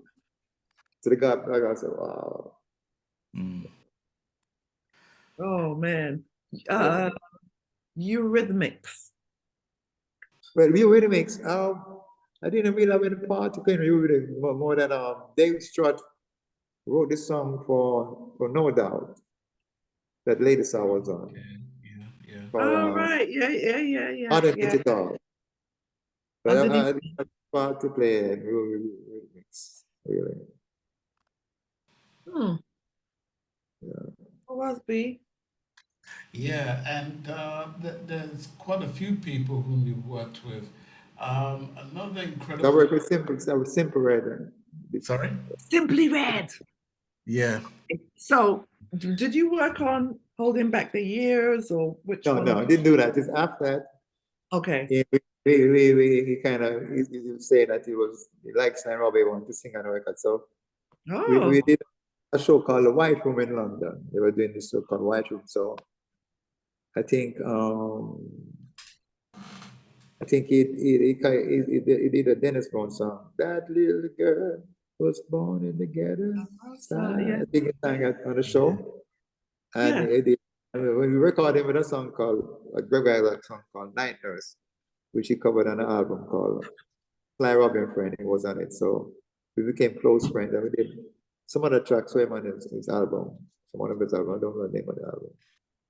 But he's a nice person, great singer. You know, he came to Jamaica. He came to Jamaica and recorded the songs. He said he wanted to come to Jamaica. Oh, really? Yeah, so he did say Jamaica. And we did a project with Sting too, when Sting came to Jamaica. Sting from the Police. Sting. Yeah. Sting. A song from this Broadway thing called Another Pyramid, which we did for him, a reggae version. The song was Elton John, so he flew down to Jamaica. Said he didn't want it because they were saying, go to Miami. Sting said, no, I want to go to Jamaica. So we did it. They came to Jamaica and they did it. Wow. And there was another girl called Joanna Armour Trading. We did a song with her. Oh, Joan Armour Trading. Yeah. I think the song is I can lie to myself. That was great. And we did a couple of tracks, so Ian Jury too, also worked with Ian Jury. Yeah. I don't know who he's not worked with. I mean, everybody's got a piece of Sly. And then we somewhere. And then we the world great Bob Dylan. We did 2 albums for him. Oh, that's right. We was going to touch on that. And we did for song with Carly Simon, and we did what's her name again? Cyndi Lauper. We did Cyndi Lauper. You did some with Cyndi Lauper. Yeah. On the Girls Just Wanna Have Fun. Okay. Yeah. And we worked with Herbie Hancock on the album that Rocket was on, but not on the track Rocket. I played 2 songs on that album. Okay. Yeah, with Herbie And this that was was a Bill, powerful producer. album. Huh? It was a powerful album. It made us look at her differently. Yeah. Because Rocket from the album was smashing, and I played 2 tracks on the album, so it was really. Okay. And I did a remix, or Andel Tucker was one of the organizers, remix on the Fugi La La. That dance after, what's the name of the song? Can you feel the vibes? Ooh la la la. It's a dance version of it, which we did, and it's on the album too. And a lot of people say, wow, the dance version is killing it, killing. I didn't even know it was on the album, you know. Somebody coming from Los Angeles, they say, that track is on the album. I said, really? They say, yeah, man. I said, that's wicked and better than the original version. It kind of feel like, oh, la, la, la, Fugi La La, Sly Robbie's on the record, Sly Robbie remix. Featuring, there's a guy from Stone Row who came in and talked at the intro of it and introduced the record. So, blew up the record, man. Bad version. Can you feel the vibe? Heard of man, you want to hear Lauren upon it, man. Sit up, man. Wow. Okay, we better check out them songs. Yeah, well, some of it's on them. the album, the big album, Fuji's album, it's on there, man. But. Okay, yeah. And tell me about, I think I may have asked you last time, but I just wanted to reiterate about the single that blew up in Jamaica. I think it was in the late or mid 80s, no, maybe early 80s, with Papa Levi. He had a song out which I think was produced by Maxi Priest. It was produced by Maxi Priest. And it ended up on your label. When I heard it in England, I said, Trevor, I'm going to put this record out in Jamaica. So, because it was a great record, and I put it on Taxi, and it just blew up, you know. So I told Maxi that. So it came on the thing that won some award for the record and everything. So I think Papa Levi came and performed, and we had this part 2 Taxi Connection show, and he came down to Jamaica and performed it at the Cinema 2. Yeah. Brilliant track, May God May King.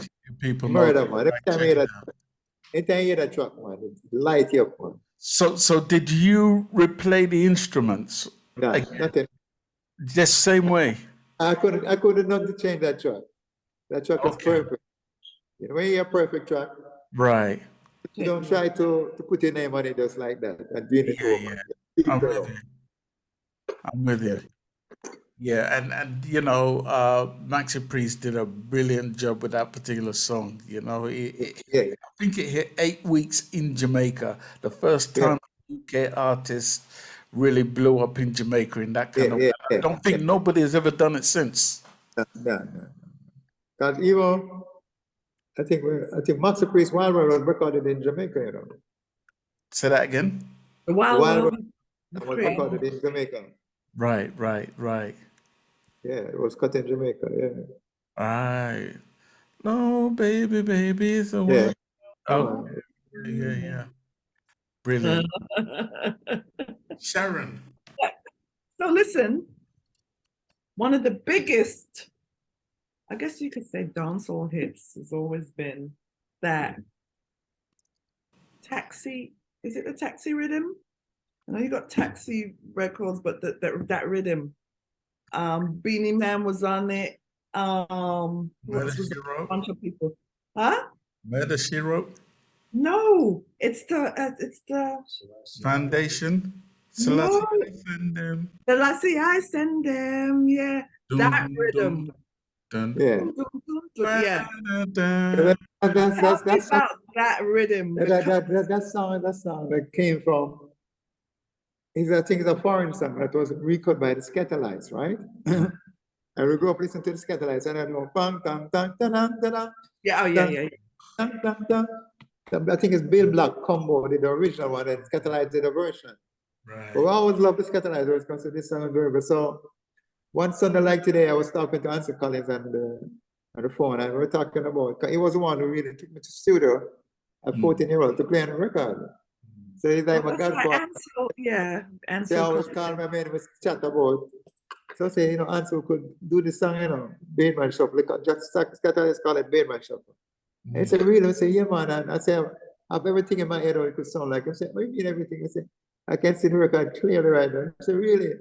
So about the sort time, like today's Sunday, Tuesday morning, I went in and cut the record, So Beenie Man wanted us to go on Mission Impossible record. She didn't make it because I said, no, we're not putting any DJ on the record, right? Yeah. But a group called Innocent Crew, a new group, will take me and let's like their sound. Like for them, they came up with something on the record and we smash the version that we can recut it and whatever. Look upon it in the better the thing. And I said that. Yeah. So Beenie Man missing on Mission Impossible and then Innocent Crew from nowhere took it and murdered. So Beenie Man truck us down, we were in the studio mixing now, bang, tang, tang, tang, tang.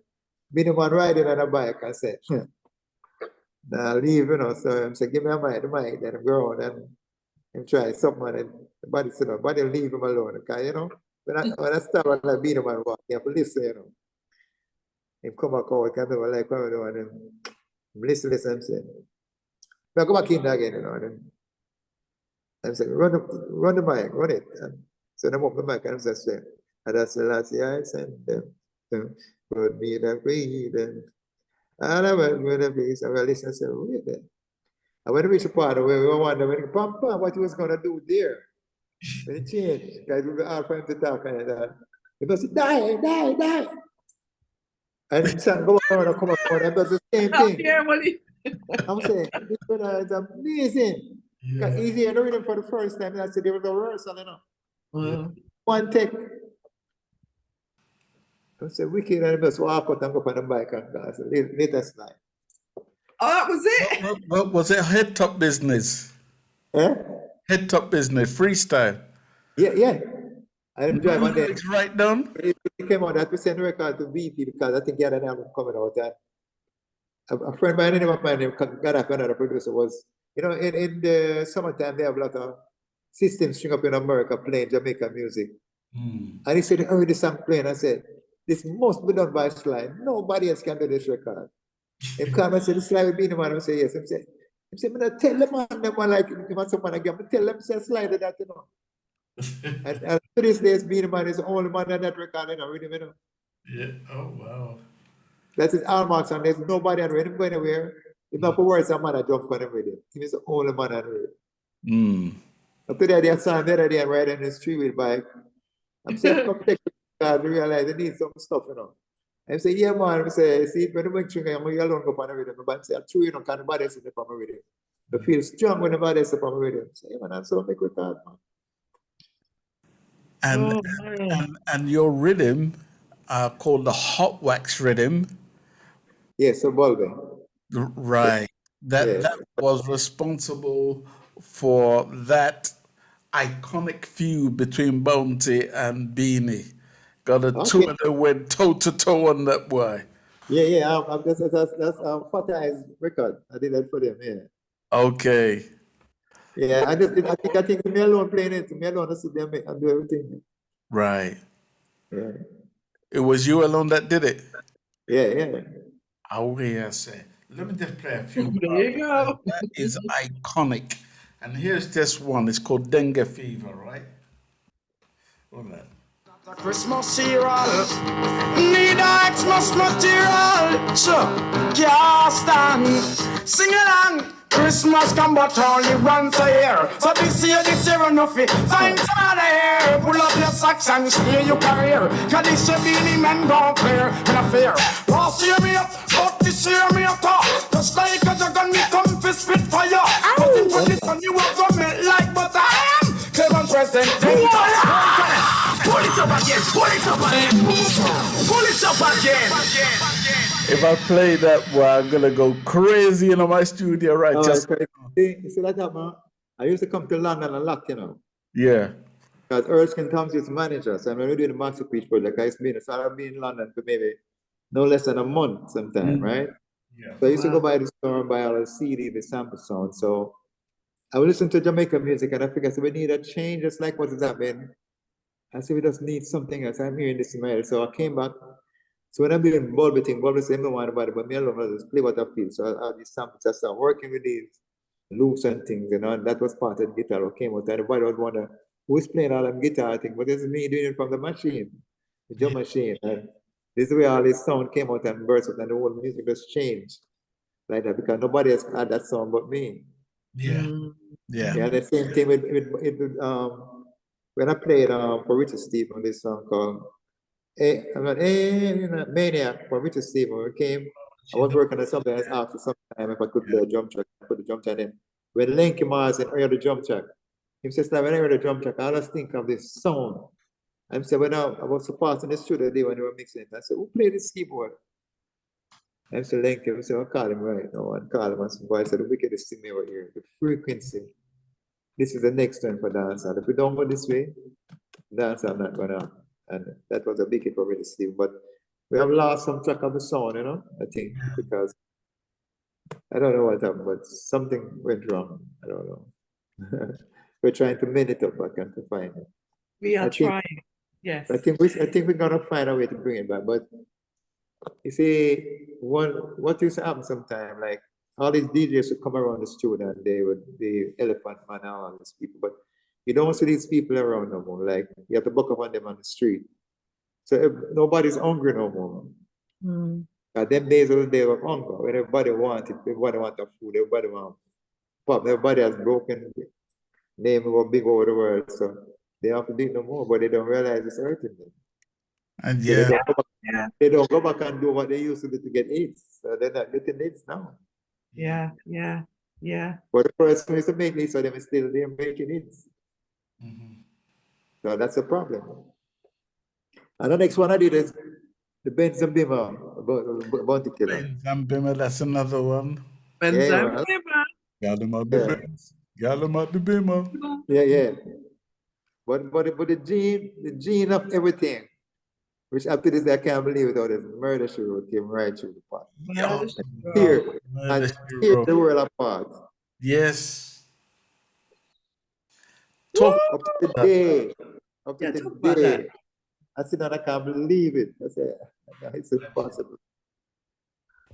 I don't know. It's just magic sometimes. How did that song come about in the first place? All right, that song, Murder Show, was made on Christmas Day. Oh. Get up in the morning from 6 o'clock and I start making beats until 12 o'clock midnight. I sat there at my dinner, same place in front of the machine. And when I make the beats, I go back and review every beat that I made. And my daughter came down and said, Dad, like that one. I said, like that one. I said, I think that one is one of the best. So I took it and after the holiday, I went to the studio and decided to cut the drum track. So but I didn't want the other drum track on it. I wanted to send. The guy was the security at the gate. I said, his mother operated a pocket church.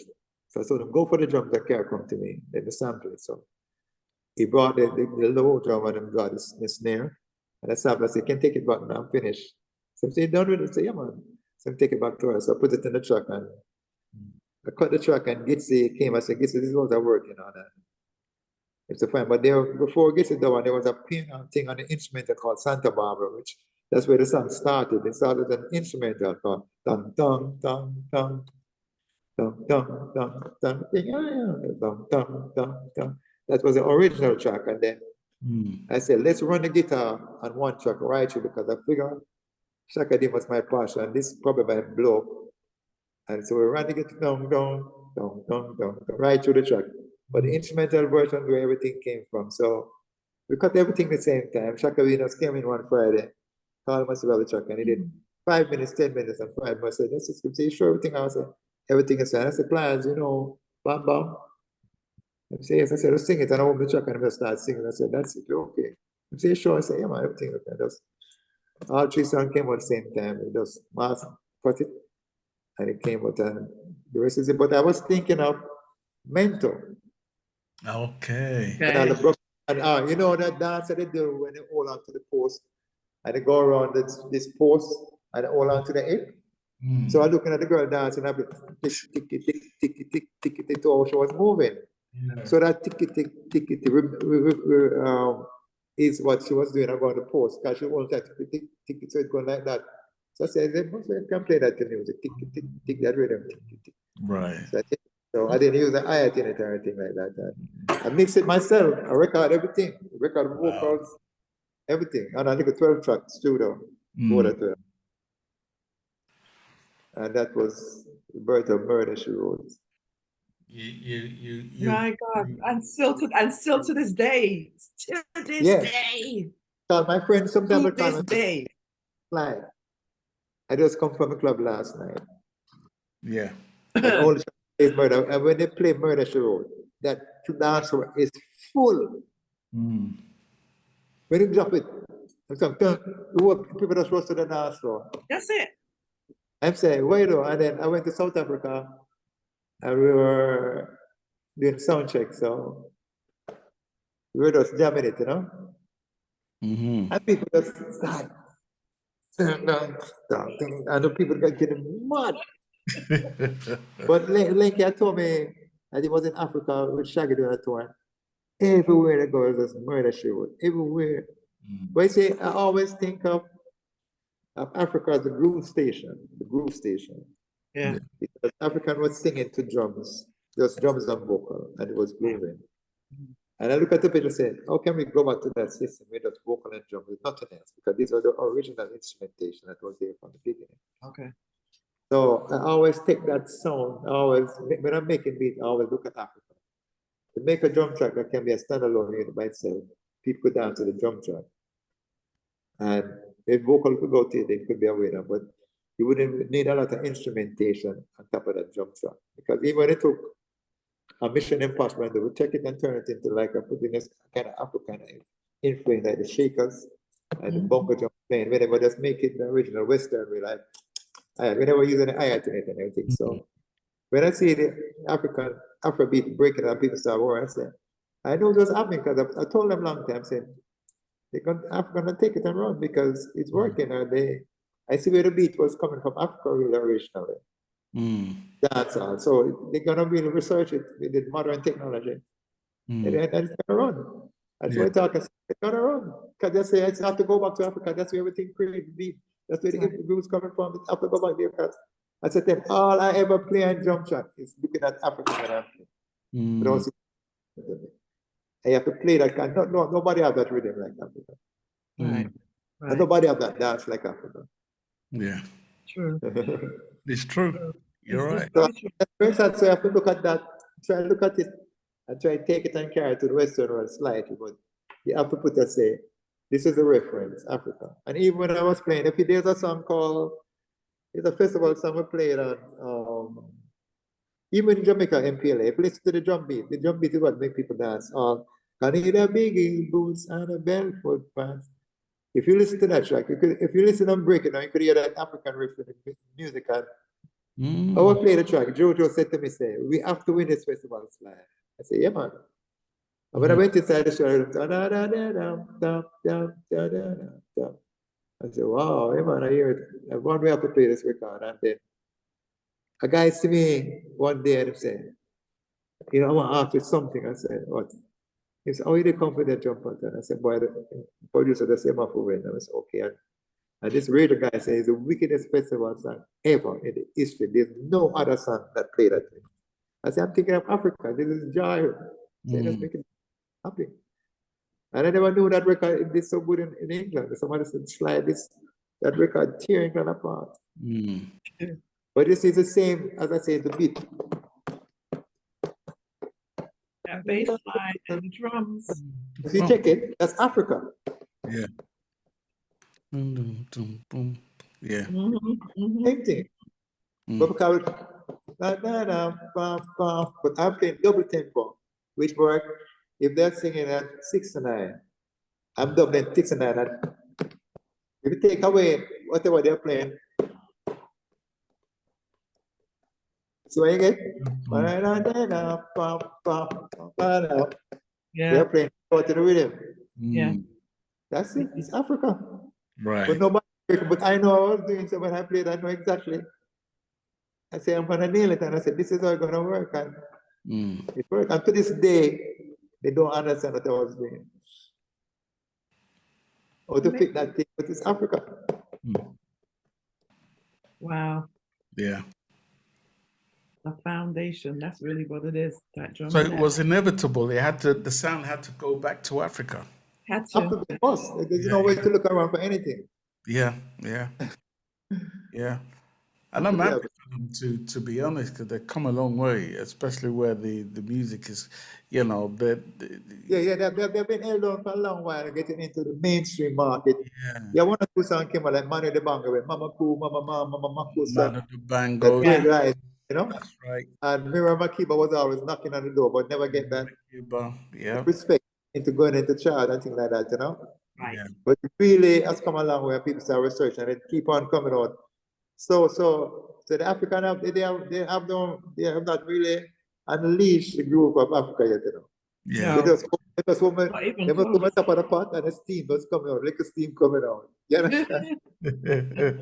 I would start crying, little steam was coming out. If they ever get mad and start jumping through, people until next year dancing and can't stop. Right. Boy, we have to round up this show because we're coming to the end of our time. But I have to say, you know, it's been a great honor to have you on our platform to share your story, to see the joy, just listening. I can see your eyes lighting up in certain instances.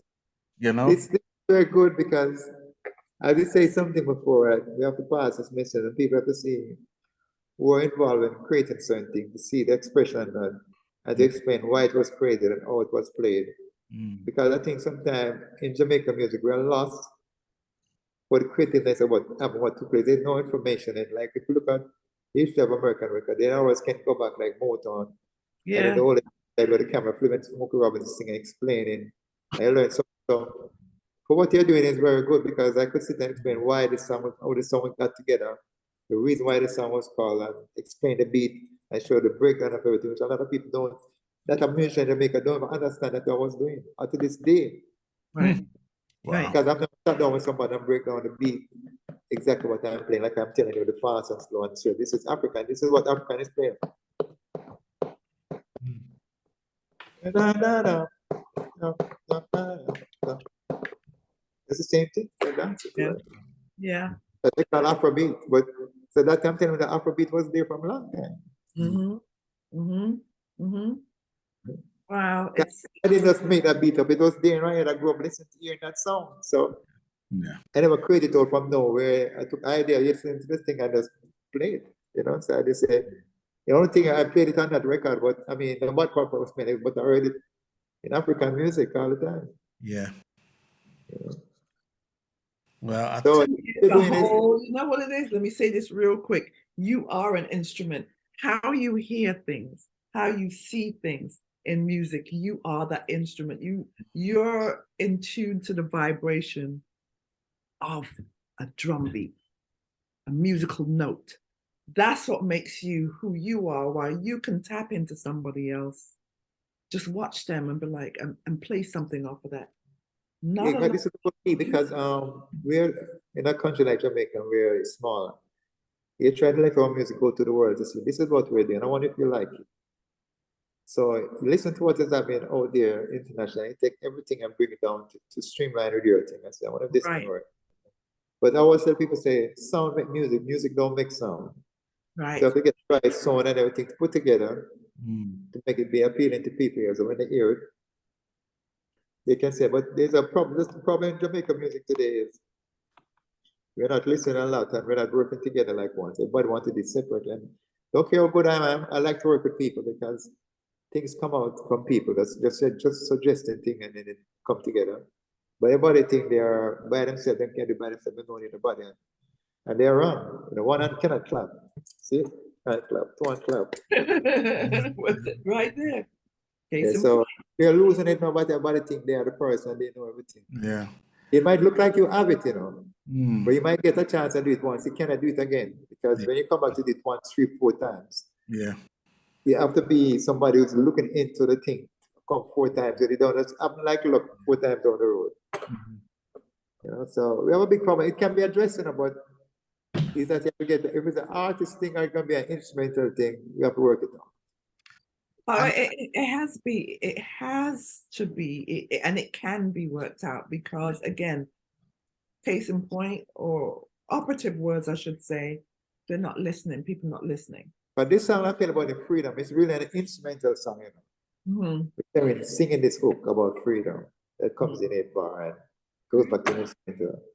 So this is where I want Muta to come in because the freedom is very powerful. And to state what the freedom is. And these people like Marcus Garvey, Martin Luther King, Malcolm X, Elijah Muhammad, Arabella Belafonte, all these people fight and fight for us to be where we are today and be accepted. So there's a kind of freedom, although it's not totally freedom, it's free but not dumb it, you know? Yeah. So Yeah. when is So that song coming out? When is that song releasing? When is that song releasing? Well, it should be, I want to say, it really should work. And it's a lucky thing why not mix it, because this idea just came to me sit down and say, freedom is powerful, but people who fall for the freedom and the Marcus Garvey. Everybody say, Martin Luther King get teaching from the Marcus Garvey. Everybody said Marcus, our Belafonte mother was a Garveyite. But Farrakhan's father was a Garveyite. And look, and you go back and look at the lady that on the bus that she did sit down, and that was a part of freedom. So when you look at the word freedom, it's very powerful. So if we just split in everybody name in that break, and musical break, I just the rhythm going, I just say Marcus Garvey. Yeah. Aaron Belafonte, Malcolm, Rosa Parks, Malcolm X, but that and just said at the end I just said the list goes on. And that rhythm is going in. It would bring awareness to other people who are involved fighting for that freedom. I mean, you know, to express themselves. These are the people who stood up and fight the fight, you know. Yeah. So I'm thinking of putting that in it, you know. Call Muta Baruka. Is the song called No Peace, No War? Huh? The song you're talking about, is it called No Peace, No War? It's called Freedom. Freedom. It's freedom. And it's by who? It's by him. It's Freedom by Sly and Robbie, Sharon Anderson, Robbie Lane. I don't know. This guy named Charlie Arganier, the harmonica player. Okay. He's a Sly and Robbie, the Tax Again production. Okay. Gang Productions. So the last part of that now, which I think it's a great idea actually. So because you know Muta Baruka has that voice, right? Yeah, it comes right into the middle, you know. Muta don't come in the last, come right into the middle of that breakdown. Right. Like so that's where you're gonna put him in so there. the solo is running empty. So I say this the beat, total beat is saying Africa, everything, the whole thing is, and it work everywhere. I said, boy, to get the message across, because you can't have some freedom. You have to have a statement of what freedom is and we'll fight for the freedom and things. So say, if you mention Marcus Garvey, Martin Luther King, I mean, come on, man. Yeah, it's Malcolm X, Elijah Muhammad, Rosa Parks. I mean, you what else you have to say? It's freedom. Freedom. Yeah, and this song might go bigger than we think it is gonna be. Oh, I believe that.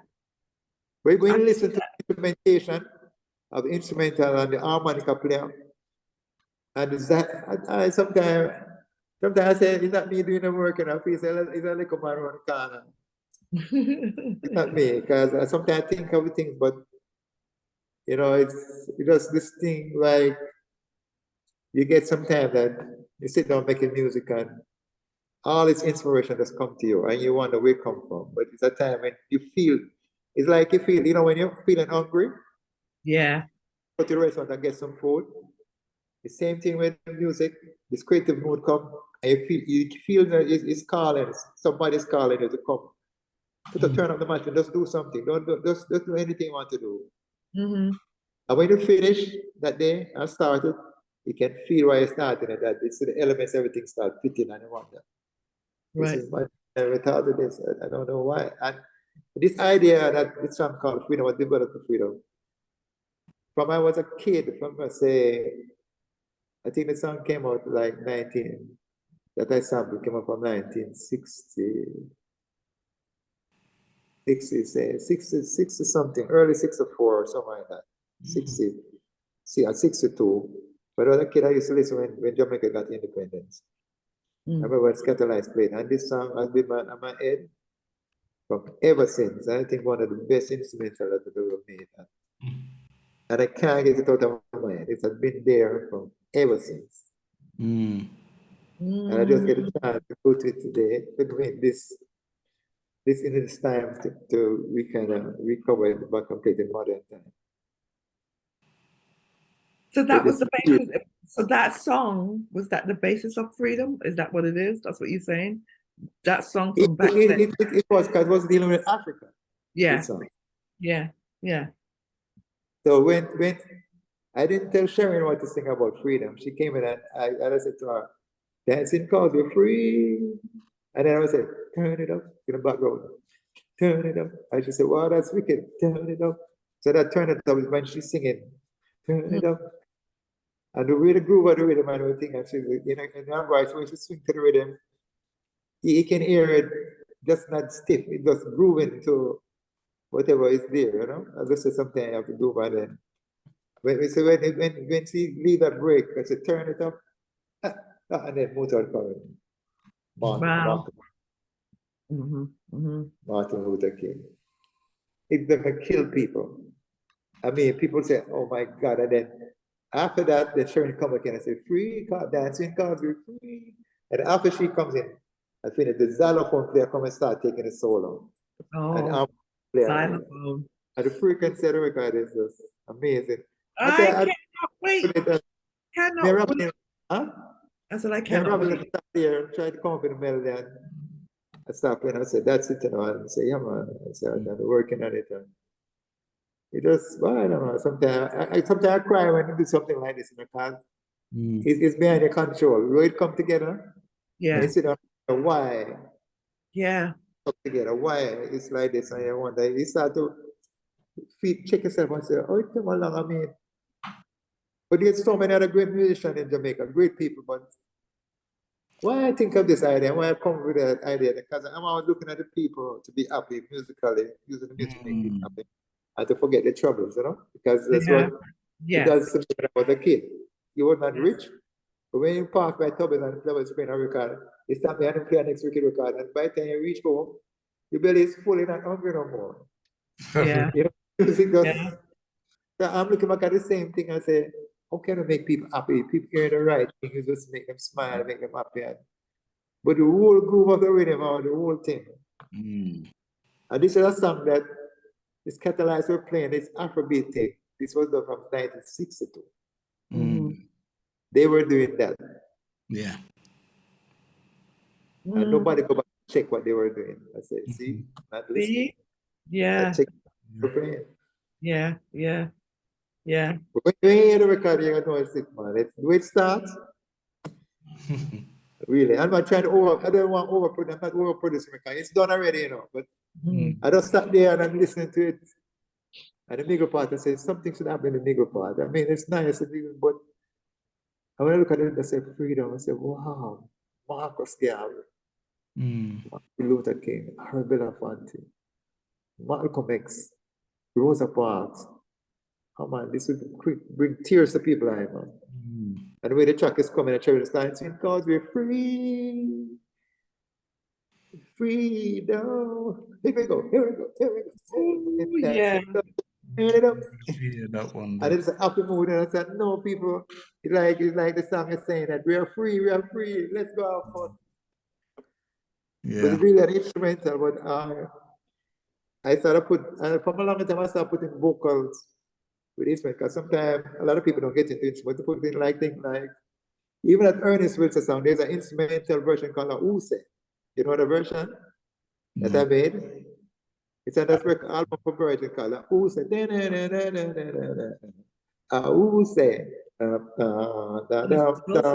an instrumental version, you know. Okay, I need to check it's that. It's on Virgin record. You should check it out. Yeah, I would put vocal, and there was another song when you're hot, when you're not enough. Use what you got, because you're hot. Something like a slang that people could sing along with, you know. So I was trying to find something like that, you know. Because this track, that Freedom, is an album we're working on, to be finished, called Reddy's Road, volume 2. And why Reddy's Volume 2? Of course, spend a lot of time playing on Reddy's Road, all of the musicians. And this track gonna have like maybe 16 or 17 track. And I never made an album with so much track, but I trying to together us making it 10, but it's hard because there's so much rhythm, there's so much groove. And people now in the world that people's dancing to beat. It's a beat-driven world we're into. Yeah. And people just hear. If the beat is cooking, people just want to hear. You don't have a problem. So I just put my 16 or 17 tune on that record. People say, why so much? I say, I don't know if it's a little boy that's talking to me, I say, put 17 tunes on. I'm just going to do it, you know. If I do 10, I'm going to cheat myself because they won't get enough. Like even that beat on, I know myself. Those people, they were hear that beat, what is being played on that record. And that won't be an that won't be, so you wouldn't hear what, I mean, another beat song like so. That's I'm trying to fit every beat. I can't fit every beat, but I'm just trying to. I keep my beat. I was playing it big it goes. I can replay by that beat right now. I make it feel like Afrobeat. The same thing I'm playing, and just leave it and put something on top of that, and it's different. It's gone. Just make the beat alone by itself. Put some little voices saying something, and it's over. Okay, it's beat driven. Yeah. You know? Well, I cannot wait for that track. But anyway, you do your finishing little touches, and we're gonna hear it. Let us know. There was more I'm gonna add something to do for me. That's the little touches. Yeah. That's everything is finished. Let us know, please. Just let us know when that's gonna be, because I can't wait to hear it.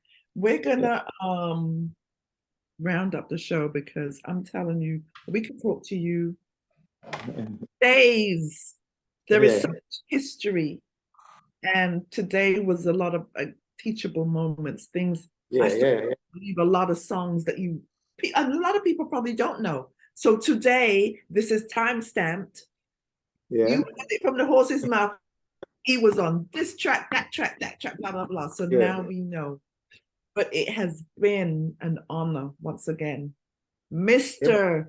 Sly Dunbar, to have you on our show. Enough respect for taking the time out to do part 2, you know, and if you care to do part 3, I'm available for you. Hey, you're putting ideas into my head now. Because it was in my head, you know, I was like, no, we would love it. He's gonna be like, love it. This is not even like an interview. We just sitting at a start. It's a reasoning. Yeah, it's just talking. And it's talking. And again, we go by no script, as you can tell. We go by no script. We're just ourselves because we're here to honor you. Right? We're honoring you in the best light possible. It's honor and respect. And your flowers and for information that people did not know that you probably wouldn't even divulge in another interview. And there's a lot more kind of remember it. Yes. You pull it out of you. I love it. And there might be a part 3, but we do have the 15th going on, which we spoke off air about. And gonna be his part 3. To me, that is actually a part 3, you know. A part 2. Okay, then. That's a part of okay, sounds good. Part 2.5, you know. Part 2.5. Oh my God. Well, all I can say is, Sly, welcome to the SPRB radio family. You are family. I say, welcome. You are part of this family for sure. Yeah, man. I'm glad to be a part of it because there's a way you deal with certain things and getting that message over to the people. Yeah. It's right, the right way to approach it, you know? Yeah. And you know, and this is the thing I enjoy talking about because some interviews are like boring. And they don't know what to ask and what to talk about. But you pick on so many different subjects that people want to hear. Expression. Even when you don't mention it, I could put in something close to that and you say, wow, you never know. I say like, you know, and it works so fine. This is just, you can't explain how things gel together. It just happens. It is beyond our control. It does work. It just works. It just works. We're so grateful. Thank you for saying that. We feel that way. We're just ourselves. 10 Star is my friend from school back in the day, and we just are very like-minded in thought processes and feelings. So it works for us. How we are, it works. You know what I mean? So nice program, man. Thank you so much. Before I let you go, in 2 minutes, if you could, please, tell me about my friend them from way back when, the Tamlins. Oh, and Tamlin is a great vocal group that I admire from before I even started working with them. And they used to have the sweetest harmony. And then one of the time when Peter was looking for some backing vocal, we suggested that they use a Tamlin. So there was a part of the Peter Touch organization, and then But why never used them when they came to the UK? Why didn't Peter Tosh use them? Because the Tamlins told me Peter never used them when they got to the UK. No, they use them on some tour in France, in Europe. I think they was on it, but I don't know if it's a budget. That's sometimes that's the problem with budget and the reggae tour business is like. Right. We cut a couple tracks of them. This is where we start working with them now. I would cut like Baltimore and but they were doing other songs, other people like they did one for a person in England, like they did a version of Wish It Would Rain. Yeah. And they did Ting-a-ling-a-ling, which I played on. Ting-a-ling, that's right. But I kind of produced Baltimore and Laying Beside You and some other tracks to them. And they used to sing a lot for Channel 1 too. There were a lot of Channel 1 production. Right. Yeah.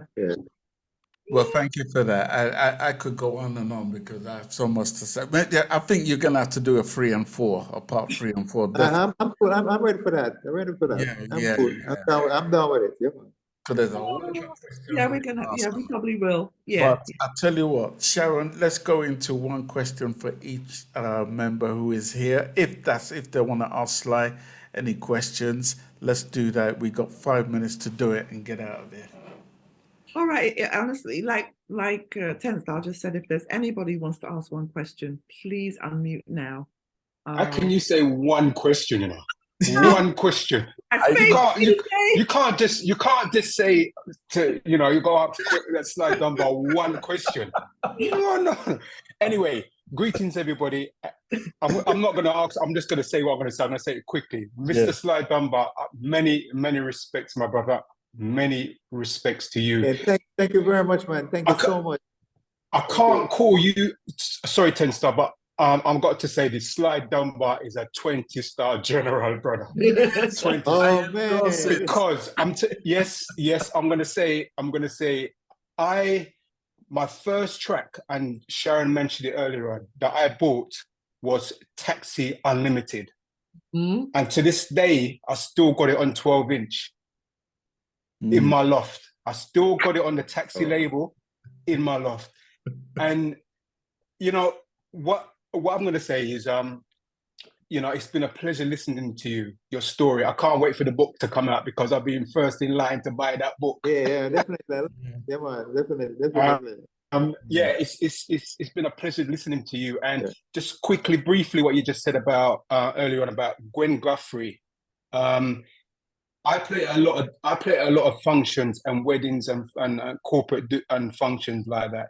And she is one of the most requested artists that when I'm playing out. They want to hear about Gwen. They want me to play a Gwen Guthrie tune. No matter what it is, it's got to be Gwen Guthrie. Yeah, she's wicked, man. Yeah, and also what you said about Shaka Demus and Pliers with what's the tune that Bam Bam and Murder She Wrote and Bam Bam. Yeah, I always play those two together because the beat, you can roll it into both of them together. Yes, but I can say you can't go wrong with Murder She Wrote. No, you definitely can't. But all I can say is thank you for sharing your story. I know there's going to be a part 3, 4, maybe 5, maybe up to 10. And I'll be there.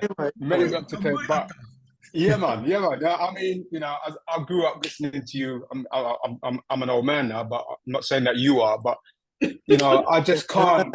You know something. I am like 71 years old. There you go. Again, the 10th of May went by. I was 71. Listen, I feel like I'm still 20-year-old. When I think about 20. That's it. I'm still rolling. That's where I'm feeling. Ten Star Wow. said it. 10 Star said it earlier on that you're aging backwards. Backwards. You're going backwards. You know. I mean, what you? I think there's some people around me and the music, you know, especially the music. I don't think 24 hours music, nothing else. It's it's who you haven't worked with. That's what from the Rolling Stones to Simply Red. It's just your career up to this point. I know it's got more to come. It's outstanding, and I have to applaud you and I have to salute you. So, thank you very much, man. Thank you also too. No, to anyway, I'm gonna keep quiet now because everybody wants to come up the air. To the next time. General, Okay, take care. 20-star general. I can't forget that. Anybody else? Star. Anybody else? Now is the time to please unmute. If you want to ask, please unmute. Sharon Bentley. Yeah, yes. Good evening, everyone. Sly. You are known as an innovative sound man. Yeah. Yeah. Okay. What do you think the future of recording will bring us? In the future, for example, new artists, of course, or new recordings and remix, immersive sound recording with more channels. Do you think that will happen? I think one time ago I said to Robbie that the next shooters can be in a guitar case that you just walk and go anywhere you can record. And every day look at the slide said that years ago that the next shooter will be a small thing in there and anywhere you go record and it come to pass. And I predict the Afrobeat will come and dominate. And Lenky said to me, Sly, he told me that years ago that Afrobeat. Well, at the moment, I think everything is going back to the natural state and the feeling of soul that we put into the music. And we're losing it a little bit because everyone take on to depend on the technology, which nothing's wrong with depending on the technology, but we have to really think about the people around us and see the people movements and take all that movement. Just like in the slavery days, people on the train line used to have this song that they sing. Yeah. So we have to go back to that and find out what people want to hear, what people are tired of hearing, instead of pushing down things into their throat, just forcing it down into it, figure what people are crying out for and the mood that people are in, And even like, for example, Jimmy Cliff had a song called Refugees. And I said, Jimmy, this is the wickedest song title I've ever heard. Because people don't stop moving from one land to the next land. But the one thing what I did with the song, they didn't get the right concept of what the song was talking about to make the music like the song, to what he's saying. And I said, this is where everything failed. And I said to Dean, you went off track because the song is about refugees. So if refugee, the first thing he's saying is find that beat that could groove everyone, old, young, and lock them in and put the Jimmy voice and they're singing about refugee. But they didn't go there, they go more for music. The refugee word is not too much musical, it's groove, it's Africa. Yeah, the feeling. And they missed it. And up to this day, I think the song can still work. Jimmy Cliff would have to do a recut version of it.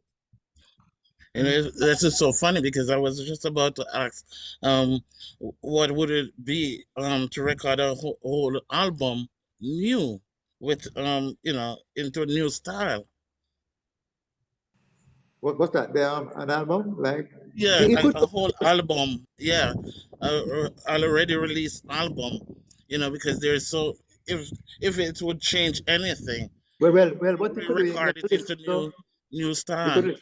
You could listen to the sound that record was at the time when it came out and figure if the sound that you're gonna put in it is gonna be a better sound or a worse sound. I just leave it like it is and create new stuff.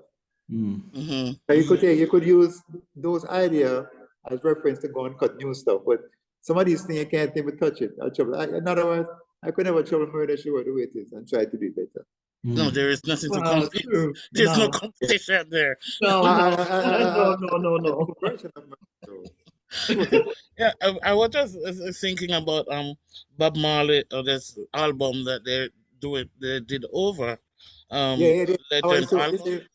I guess what happened, the timing when that came out was so right because we just merged, hip hop was just growing and everybody wanted to hear what it sounded like. And they got the right people, artists to perform like Lauren when she was hot and everything.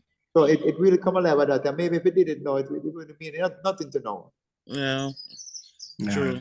True. Yeah. Okay. The time it was right, you know. Yeah. Thank you. Thank you.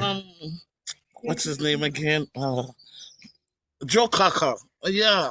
Oh Can you yes. I did an album, Sheffield Steel. Oh, okay, Sheffield Steel. can you That's the name talk of the about album. Joe The Cocker? Compass Point All I Star. have to do it in 2 Sheffield Steel. minutes. Yeah, we'll have to do it in a minute and a half, innit? Yeah. Because we're gonna get kicked off soon. Yeah, Joe Cocker is a great singer because I saw him first on a movie called Woodstock. Singing, what would he do if I sang out it? And I said, wow, this guy is great. And I remember when I was in Nassau, Compass, when the Christian were going to record Joe Cocker. I said, oh, Joe Cocker, I can't believe all these people that I saw in Woodstock, we are working with them, you know, in this age. I said, and when he finished did the project, he went and played for his friend, and his friend said, oh, these white guys are great. He said, no, these are not white guys, it's a black guy from Jamaica playing this thing. There's a black guy playing this thing. Yes, from Jamaica.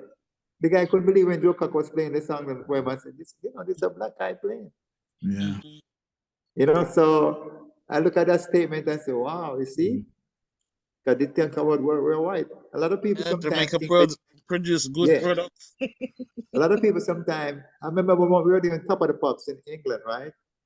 And the guy said, Sly and Robbie from America. I said, wow, what kind of mistake was that, man? I said, I couldn't even say anything. I mean, Robbie got one, Sly and Robbie from America. Man, it come like Cupid through the eye right to my heart, man. We're gonna have to leave it there. So right now we got Sly Robbie from America. Thank you, Sly.